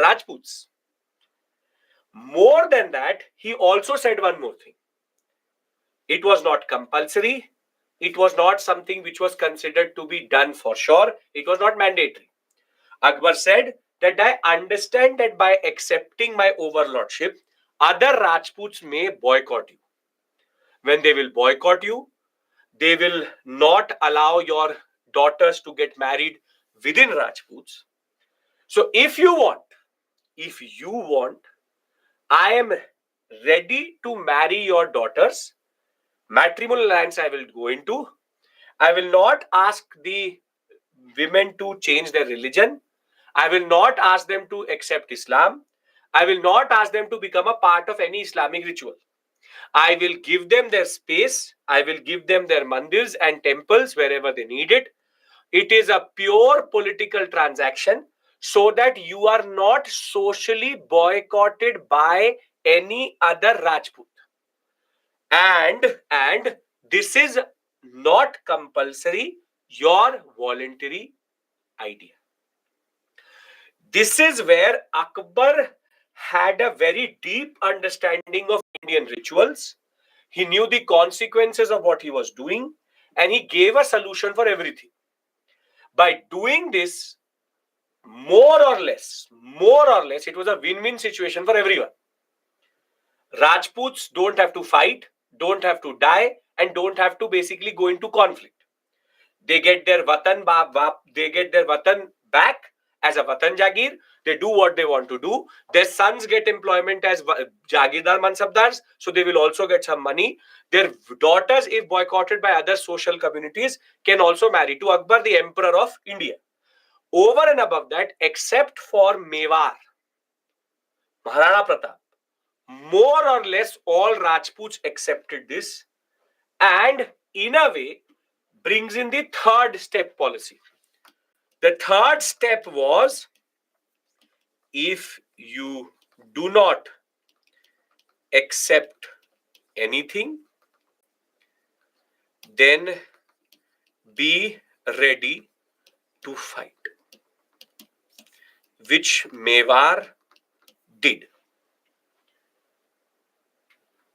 Are you understanding the master stroke of Akbar? And why Akbar is Akbar? Because what he's done is he's actually eliminated all forms of issues in the empire. Akbar was the first Mughal emperor who followed a proper policy towards the Rajputs. He desired to bring them under his control, but not through conquest, but through suzerainty. Akbar was impressed by the chivalry, faithfulness, dareness, the fighting skills of the Rajput. He preferred to befriend them instead of turning them into enemies. He wanted dependable allies from amongst the Indian people instead of depending on the foreigners. Afghans, relatives, Mirzas, everybody had already betrayed Akbar. Akbar wanted somebody who he could trust. And between Akbar, Jahangir, and Shah Jahan, what is common is Rajputs became a central pillar of the Mughal Empire. One was Mansabdari, the other one was Rajputs. Aurangzeb, that fool, what he did was he internally played politics in the Rathod Rajputs, and once he decided who will become the ruler in the Rathod Rajputs realized that he has abandoned his forefathers' strategy and concept of not intervening, and that is why Aurangzeb never had Rajput support, and Rajputs left Aurangzeb. And it is not a coincidence that Aurangzeb struggled throughout his rule, and after that also Mughal started to decline. In a way, Akbar created a pillar which kept the Mughal Empire alive for a very long time. And that is why Mughal rule in a way was also based on Rajput rule. And in a way, that is why Mughal Empire, when I will show you the architecture, the art, had a strong Rajput influence. Therefore, whilst people tend to talk about the WhatsApp University graduates, tend to talk about, for example, as Mughals as othering, that other, Mughal. The point is, Mughal rule was actually based on Rajput support only. If Rajputs had not supported Akbar or Jahangir or Shah Jahan, Mughals never had a proper nobility in that regard. And in that sense, Akbar was the pioneer to develop a very interesting strategy, the three-step concept. First, capture the Chittor, Merta, Ranthambore, and Kalinjar, weaken the power of the Rajputs to resist. The Rajput ruler who either accepted his sovereignty or entered into matrimonial alliance with him voluntarily were left masters of their kingdoms. They were given high offices in the state and there was no interference in the administration. They were, however, asked to pay annual tribute to the emperor. Those Rajput rulers who opposed him were attacked and efforts were made to make them accept sovereignty. Mewar is a very good example of this. In a way, yes, in a way, Shah Jahan was a son of a Rajput princess only. So, in a way, yes. If you look at it, Shah Jahan, even Dara Shikoh, later killed by Aurangzeb, was the son of a Rajput princess only. So, in that regard, quite interesting that how much actually the Mughals were Indian, were indigenous or were Rajputs in that regard. Akbar was born at Amarkot. Akbar was born at Amarkot. Jahangir was married and Akbar was married. The two most important daughter-in-laws or wives were Rajputs. And Shah Jahan was born to a Rajput princess itself. So, in a way, Mughals are nothing without Rajputs in that regard. This is a point which mostly people don't understand. And if you understand this, I would like to give you an example. You don't have to learn it. I want to show you how it actually happened. Can I do that? Medieval is very complex in all dimensions. No, it isn't. It's very easy. You did not expect medieval to be technical. That expectation I understand because WhatsApp University, popular culture, medieval, this, that. You didn't expect that Akbar would give a farmer 4 options. You didn't expect that he had a very sophisticated, what we call as administration. You didn't expect sophistication from the Mughal Empire. You didn't expect sophistication from the Delhi Sultanate, that basically they were the ones who saved us from the Mongols. So your perception is Akbar, Jahangir, this, that, Flanna Damkana, and their political history. And you're only told about an aspect which is part of Mughal Empire, but is not the only aspect.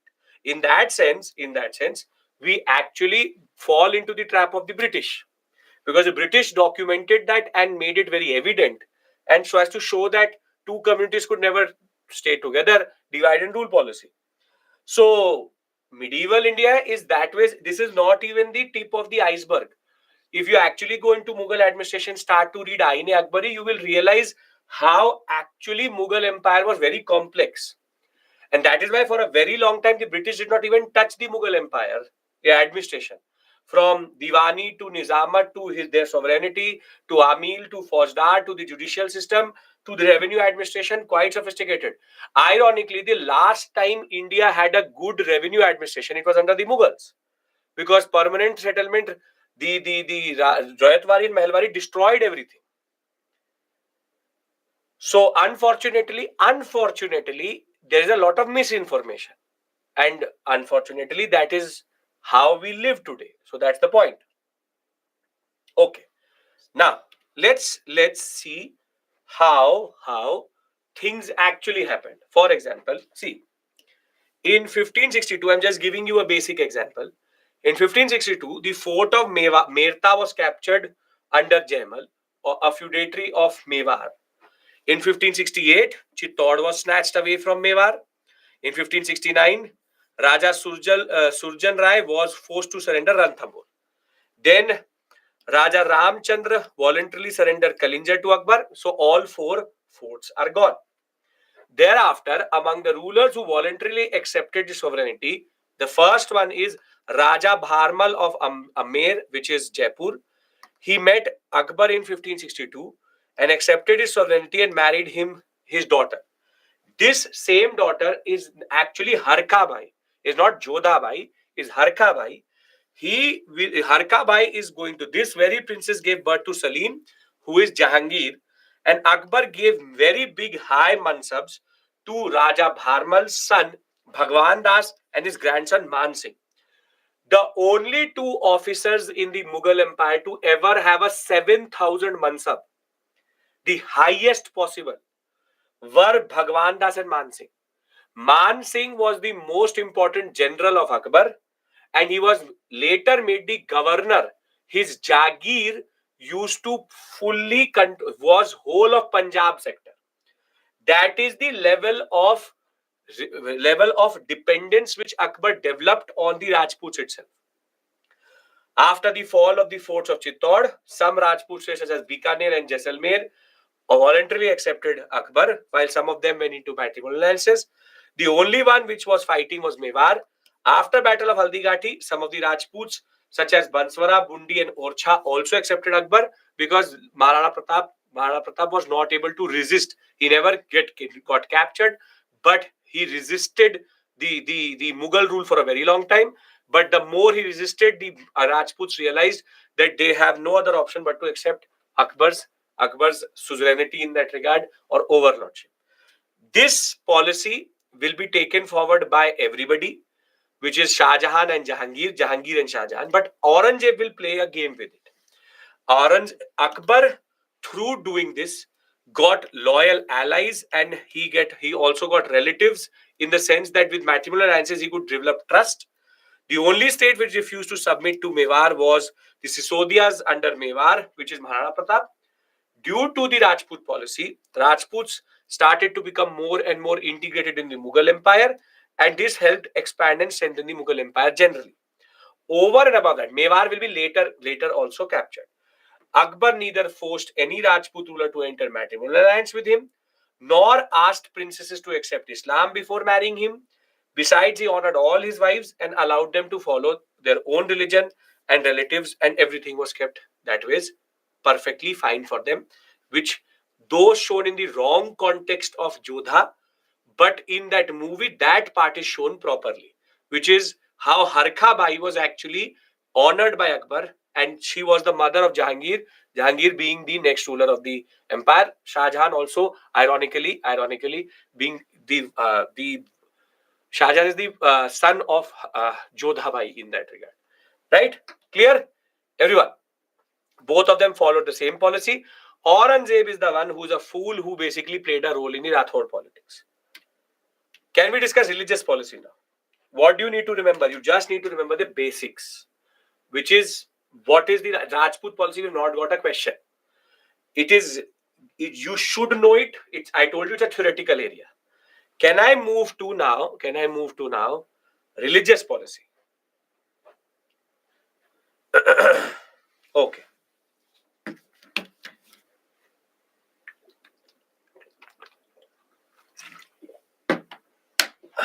Right.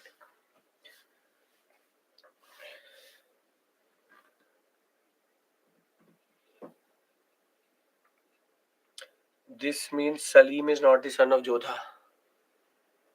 He's the son of Harkha.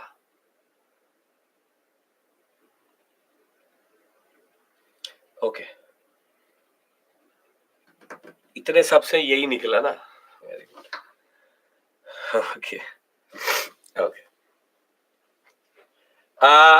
Let's talk about tomorrow's class timing 9 to 12, 1 to 4.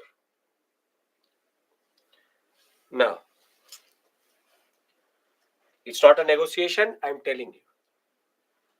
You can see it in your dashboard also. Okay. Now, the second thing which Akbar is known for, can you make the family tree? No. I don't need to. I don't need to learn that, and I don't care about it also. What about weekend batch? You do weekend batch, you watch the recording later. Do you need to remember the names of the Rajputs? Man Singh and Bhagwan Das, you should remember their names at least. Okay. Now, Nikita, then who was Jodha? Good question. Daughter-in-law of Akbar. Okay.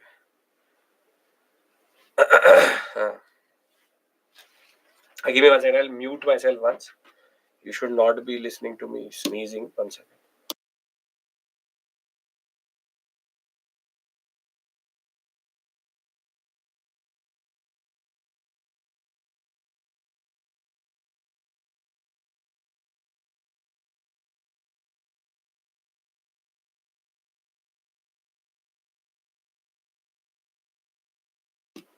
Okay.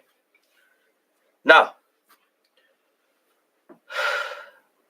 see, Akbar, second thing which he's known for, and that he's known for very well vis-a-vis his great grandson Aurangzeb, is his religious policy. Now, Akbar first is known to remove jizya.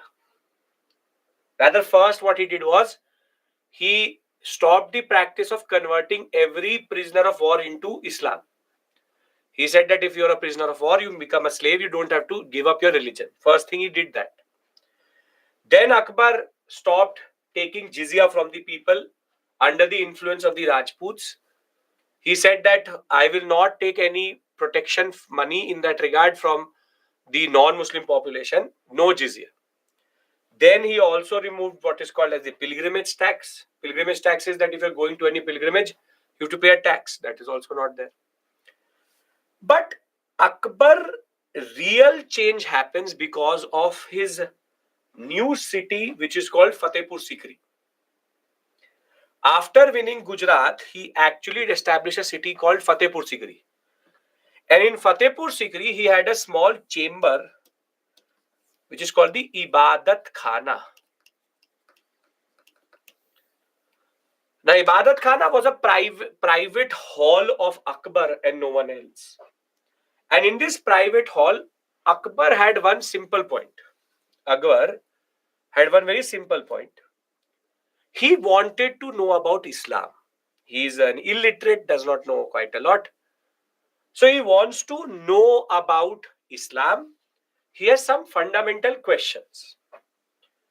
So Mughals are Sunni Muslims. So he calls this Sunni ulema. Ulema, Maulvi, Mullah, or even what we call as Imam and all, same for your understanding. All are Qazi and all are all Muslim scholars as they're called. Now, basically, he calls the Sunni ulemas and he tells them to sit in front of him and he had certain questions. So now Akbar says to the Sunni ulema, what is Islam? So they give him a certain answer.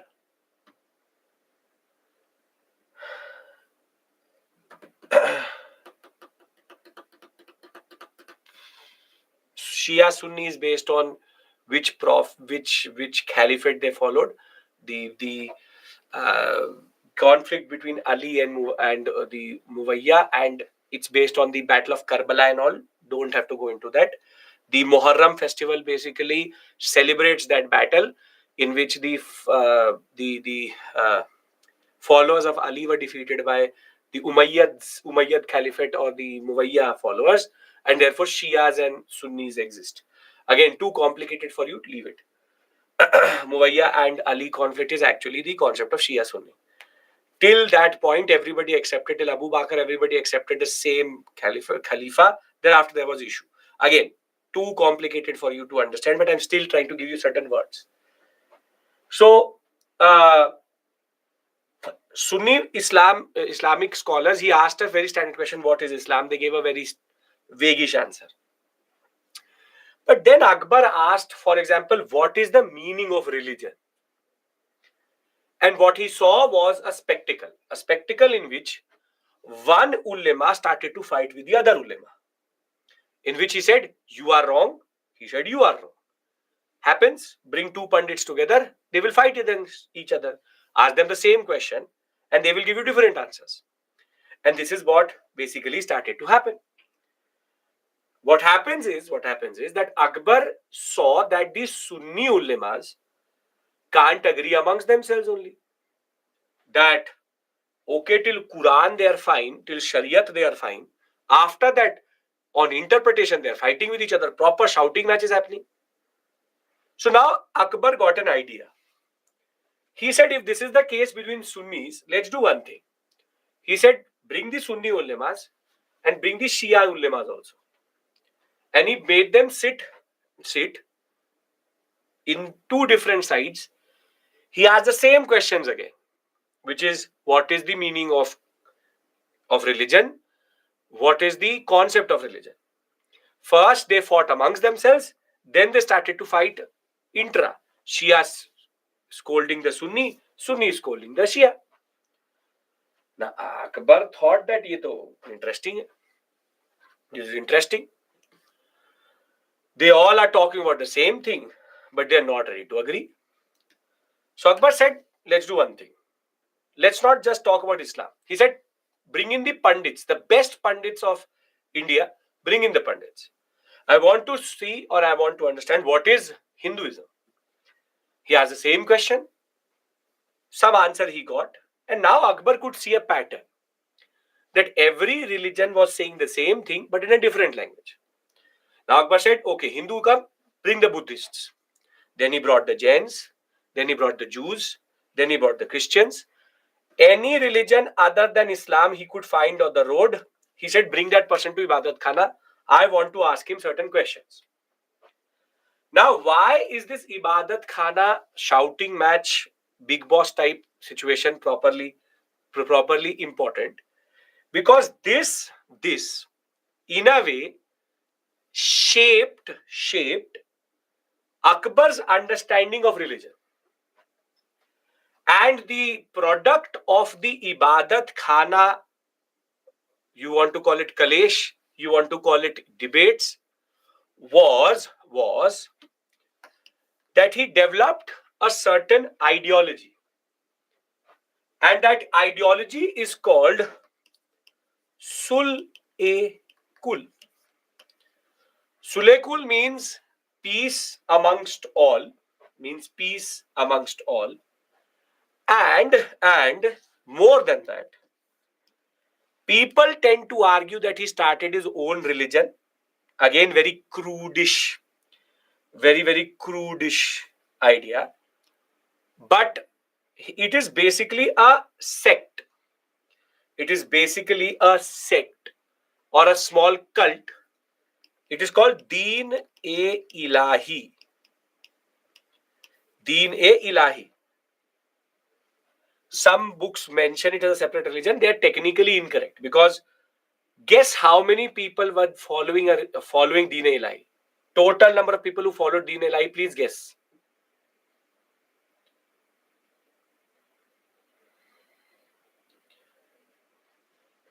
26.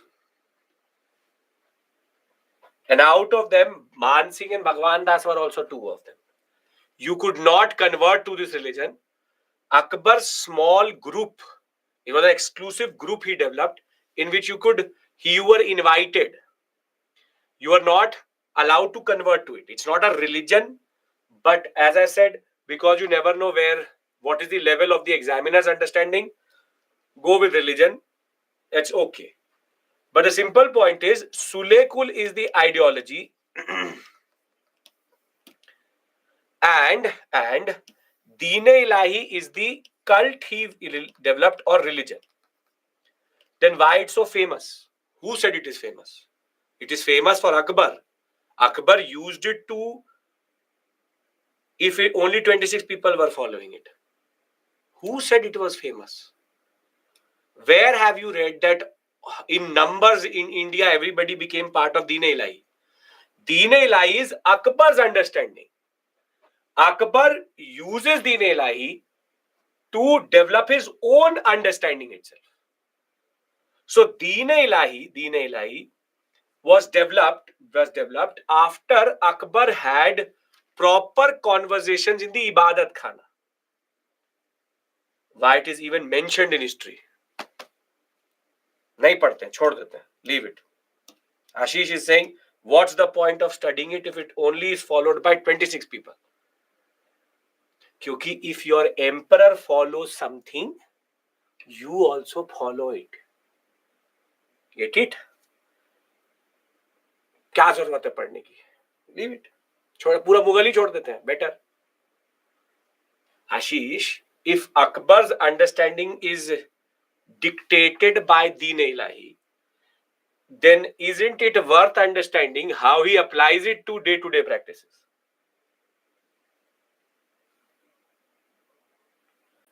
हाँ या ना में बोलो. Yes or no? तो फिर बस As I said, Akbar's attitude towards religion is mostly assessed after 1560-65, and during this period he started to establish matrimonial alliances with the Rajputs, abolished pilgrimage tax, abolished jizya, and I have a whole sequence for you. This is very, very important for you. This is what comes in the examination. They can ask you to put them in chronological order, which is when did he stop the practice of converting prisoners of war into Islam, pilgrimage tax, jizya, ibadat khana. This I have to discuss with you. It's called mazhar. I'll come to that. Now, in the ibadat khana, it was established to have free discussion on Islamic theology, but the emperor got it disillusioned and then opened it after 1578 for everybody, even Brahmins, Shias, Jains, Christians, and Parsis. And based on this, he was able to develop a certain understanding. And that understanding is called Deen-e-Ilahi. In 1582, he developed a religious doctrine or cult, which was based on mysticism.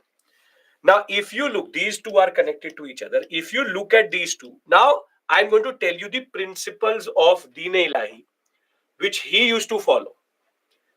Under Deen-e-Ilahi, lust, sensuality, slander, pride are considered to be sins. Piety, abstinence, kindness are core virtues. And celibacy and slaughter of animals was forbade. In this whole thing, can you see the imprints of different religions in what he used to follow along with his 26 followers? From Jainism, he's taken the sin concept. From Buddhism, he's taken the concepts of piety, prudence. From Hinduism, he's taken the concept of forbidding slaughter of animals. Celibacy, again Jainism. And if you look at it, he used to do sun worship, which is again Hinduism. He is known to have shaved his head off when two of his relatives had died. Who shaves their head off when relatives die? In which religion do you do that? Again in Hinduism. And therefore, what Akbar started to do was to develop a hybrid religious concept. And that is very simply what Deen-e-Ilahi was. A hybrid religion which he developed, which he followed, did not push it to anybody. Now, do you understand what is Tawhid-e-Ilahi or Deen-e-Ilahi and Sulekul and Ibadat Khana? Do you understand it? Deen-e-Ilahi means that we are the men of Allah, and therefore we are the deens of Allah. We are the servants of God in that regard. Sulekul is the larger concept, ideology. Deen-e-Ilahi is a smaller concept. All of this comes as a Sulekul. Can I discuss the other aspect related to it? Are we all on the same page? Did Akbar follow celibacy? Obviously not. But they encouraged it. If Akbar becomes celibate, who will take the Mughal Empire forward? Okay, now, सब बोलने की बातें हैं. These are big things they're talking about. It's a elite group of people talking about big things. Now, if you are a Muslim ulema, please summarize whole religion policy in one slide. Aditya, आंखें खोलो, screen की तरफ देखो. देखो ये है summary. This is the summary of religious policy. ठीक है? Now, first let me finish it, then I will give you summary. Listen to me. Yes.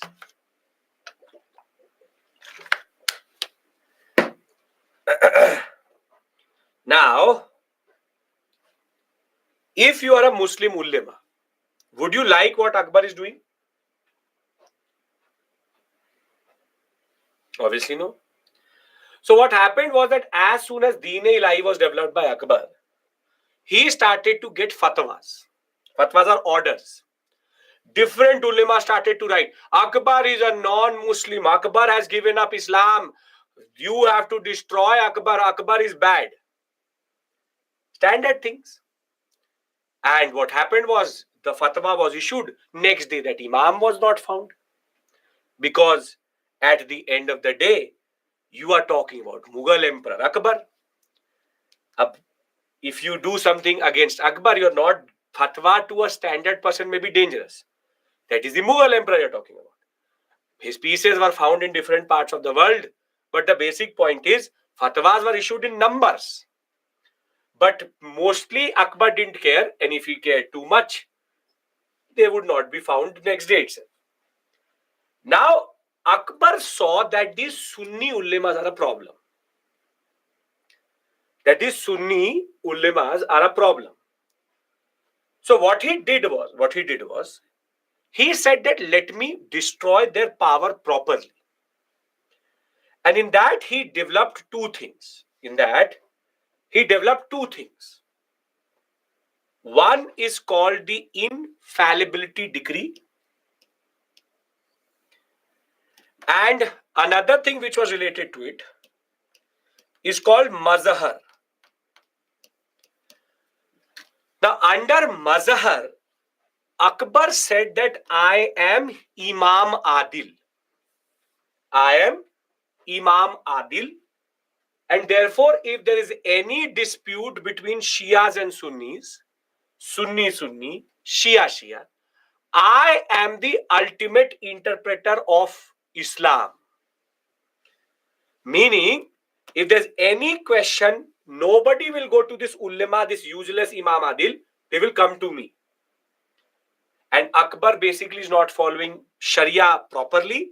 He is following Sulekul. So the ulama saw this as a way of Akbar taking away power from the ulamas. Wherein he is now making sure that religious discord amongst Muslims stop. So first thing he does is he develops his own Deen-e-Ilahi, and now he's removing the internal discord amongst Muslims. But the real slap on the face of the ulamas who were giving fatwa against him is this infallibility decree. Akbar claimed under it, and nobody can dispute it. And that is why Akbar is Akbar. Fatwa means an order. Akbar claimed in it that I am both your political and spiritual leader. Though he did not say it, what was he calling himself in a way?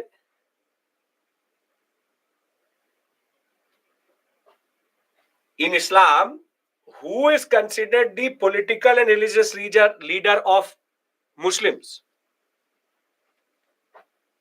Khalifa. He is basically calling himself a Khalifa. And therefore, he now is saying, I am the most pious Muslim. I am the leader of all Muslims in India, whilst actively not following Islam. And what he started to do was, he used to did not know how to read, only learned one line, in which he used to go to the mosque and used to read the khutbah. Khutbah is basically before any prayer starts, khutbah is read. In the khutbah, he used to say, I am not reading this in the name of some Khalifa, reading in the name of Akbar. Reading in the name of Akbar. So basically, through his religious policy, what he's done, he's literally destroyed the backbone of the orthodox Muslim elements of the Mughal Empire. So basically, if I have to summarize what he did, it is here that he abolished Jizya, infallibility decree, Deen-e-Ilahi, this and that. But Akbar's policy was very simple. Sulekul, Deen-e-Ilahi out of Ibadat Khana. Mazhar call himself as the Imam Adil, that I am the ultimate interpreter. And infallibility decree says that I am the most pious Muslim whilst not following Islam only. Make sense? Make sense? Again, you can see, except for this slide, no question can be made. It's quite theoretical. That's the basic point. If this is clear, I want to discuss about Aurangzeb and then we can break for today. Okay. If people didn't follow his news sect, why will people listen to him? Because he's the emperor. See, problem is that you don't understand the importance of that position. Emperor is emperor. मजाक नहीं हो रहा है. Akbar is Mughal emperor. People don't. Akbar says something, it happens. Alauddin Khilji says something, it happens. Shah Jahan says that I just want to see marble, it happens. अब वो कहां से आएगा marble is not your problem or not his problem. If the government says go and change your 1,000 rupee note and 500 rupee note, then it is not the government's problem. How will you go to the bank?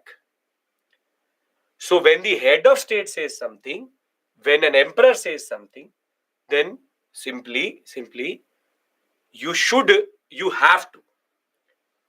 Then people should have followed Deen-e-Ilahi. But Akbar is not dumb. Akbar is not trying to convert people to Deen-e-Ilahi. So Ashish, you started with asking me why should people not convert to Deen-e-Ilahi? To now understanding it's अच्छा है. So you are saying that why not everybody should follow Deen-e-Ilahi? So there's a contradiction in your change your stance within 20 minutes. True to be an Indian, but the basic point is that is not how it works. Akbar has no intention of converting people to Deen-e-Ilahi because Deen-e-Ilahi is not a religion. But unfortunately, some people have written in a book it is a religion. That is why people call it a religion. It's a small cultic practices within a 26 people group for which was not open to everybody. Akbar is not dumb. Nobody in India was ever so dumb to convert the whole population.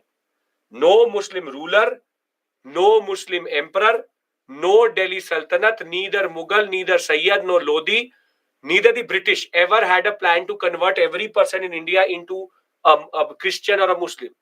Because that would be the dumbest thing you could ever do. Because that would destroy your empire within a second. Within a second, it would destroy your empire. As much as you have read certain things, you are exposed to certain things, you would have known certain things, you have your own knowledge. I don't trust that knowledge because it is coming from a certain place.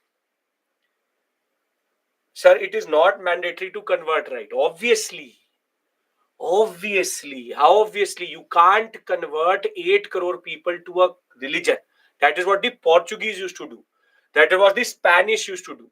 That is what is called the Inquisition. That is what these Europeans are known for. But the British were not dumb to come to India and say, now let's convert everybody to Islam, to Christianity. Alfonso de Albuquerque tried to do it in Goa. They were not able to do it properly. Can we talk about Aurangzeb?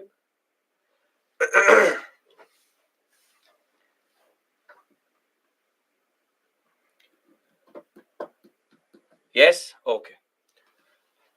Now I told you that I'll come back to Aurangzeb and his religious policy. And Aurangzeb's religious policy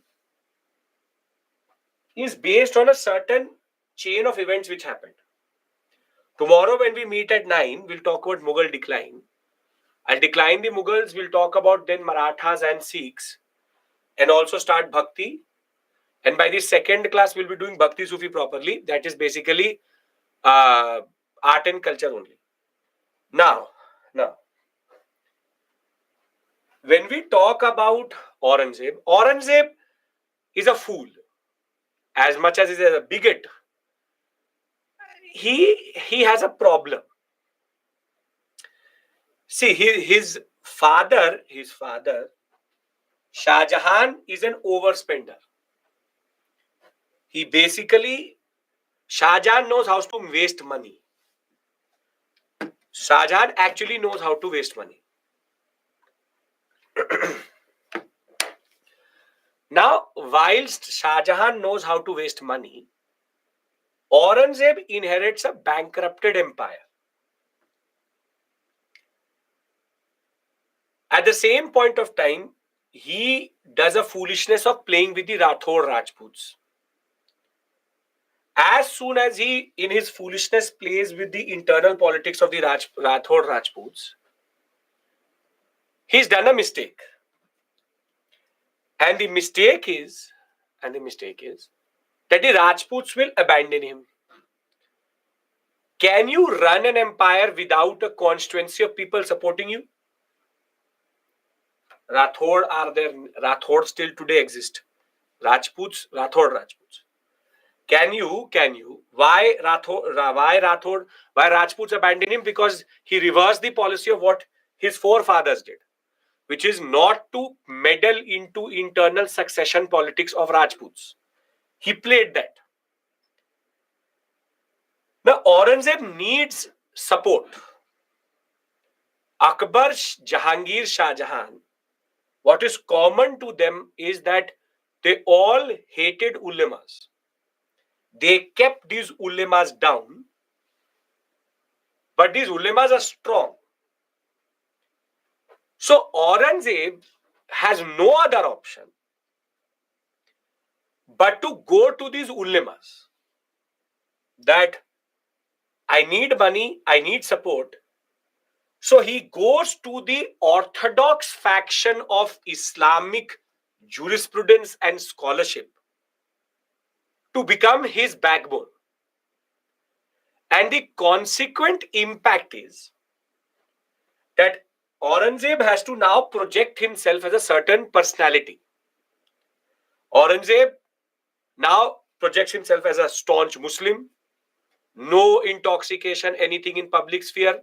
Muttashibs are now roaming the streets.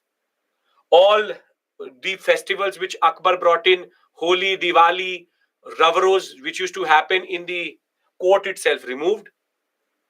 Dancing, singing not allowed within Islam, removed. All painters removed. All forms of art and culture removed. Why? Because he's trying to appease the ulemas to show to him, देखो मैं तो हूँ, I am a staunch Muslim, I'm a staunch Muslim, support me. He will start to reconstruct mosques. He will bring on payroll a lot of ulemas. Basically, yes, Aurangzeb is a bigot.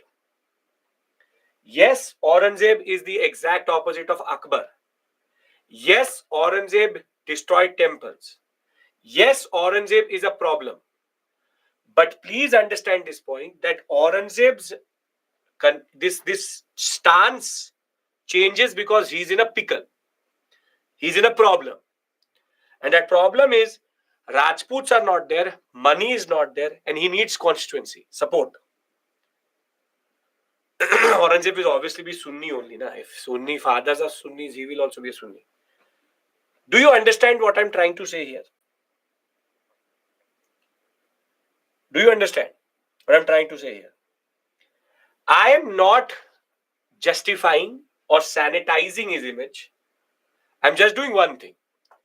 As a historian, I'm telling you the context in which he changed his policy. From Navroz to Kalma to Old Mosque to this Muntakshibs or to the ceremonies removed. You tell me, this one. Is this a religious policy or is this an economic policy? Every emperor, twice in the year, according to lunar and solar calendar, was weighed against gold and silver, and he was, on his birthday, it was distributed amongst people. This he stopped because it's a Hindu practice. This he stopped because he had no money. Gold and silver baatega to jiyega kaise? If he's actually going to distribute gold and silver twice a year, and he would be 60-70 kgs for sure, 70-80 kgs of silver and gold twice a year. Do you really think he can sustain that? That is the problem. Now you tell me one more thing. People say he brought back jizya. Jizya was brought back by Shah Jahan also. Jizya was in between brought back by Jahangir also. But he brings in jizya. He's already fighting literally in the Deccan for 6 years. Deccan policy is literally bankrupting the Mughals. Jizya is brought back because it is a religious stance, or it's an economic religious stance. It's an economic religious stance because jizya with a very big non-Muslim population could generate a lot of revenue. And ironically, when tomorrow I'll tell you Mughal decline, ironically, everything which he will do to solve the economic crisis will make sure that his empire gets even more messed up. And that is why what my argument is to you is Aurangzeb, yes, is what he is. But Mughal decline cannot be just one man becoming a staunch Muslim. Because Sikandar Lodi was also, Ibrahim Lodi was also, Aurangzeb is also, rulers before him are also. Aurangzeb's unfortunate fate was his father was Shah Jahan. Shah Jahan literally had wasted so much money that he had no idea where to start and stop. So tomorrow when we meet, we decline the Mughals, complete the main timeline. In between this timeline, we have to discuss Marathas and the Chhatrapati Shivaji Maharaj, his administration, Chaudh Sar Deshmukhi and basic ideas, and Sikhs, Gurus, and Sikh the concept of Khalsa. And from 9 to 12 and 1 to 4, we'll discuss this. And I will then start the last unit of medieval, which is also the first unit of art and culture, which is Bhakti and Sufi. Done?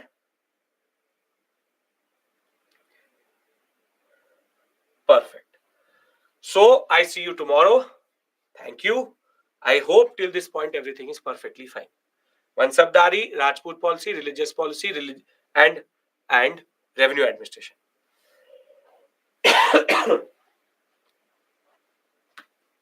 Yes.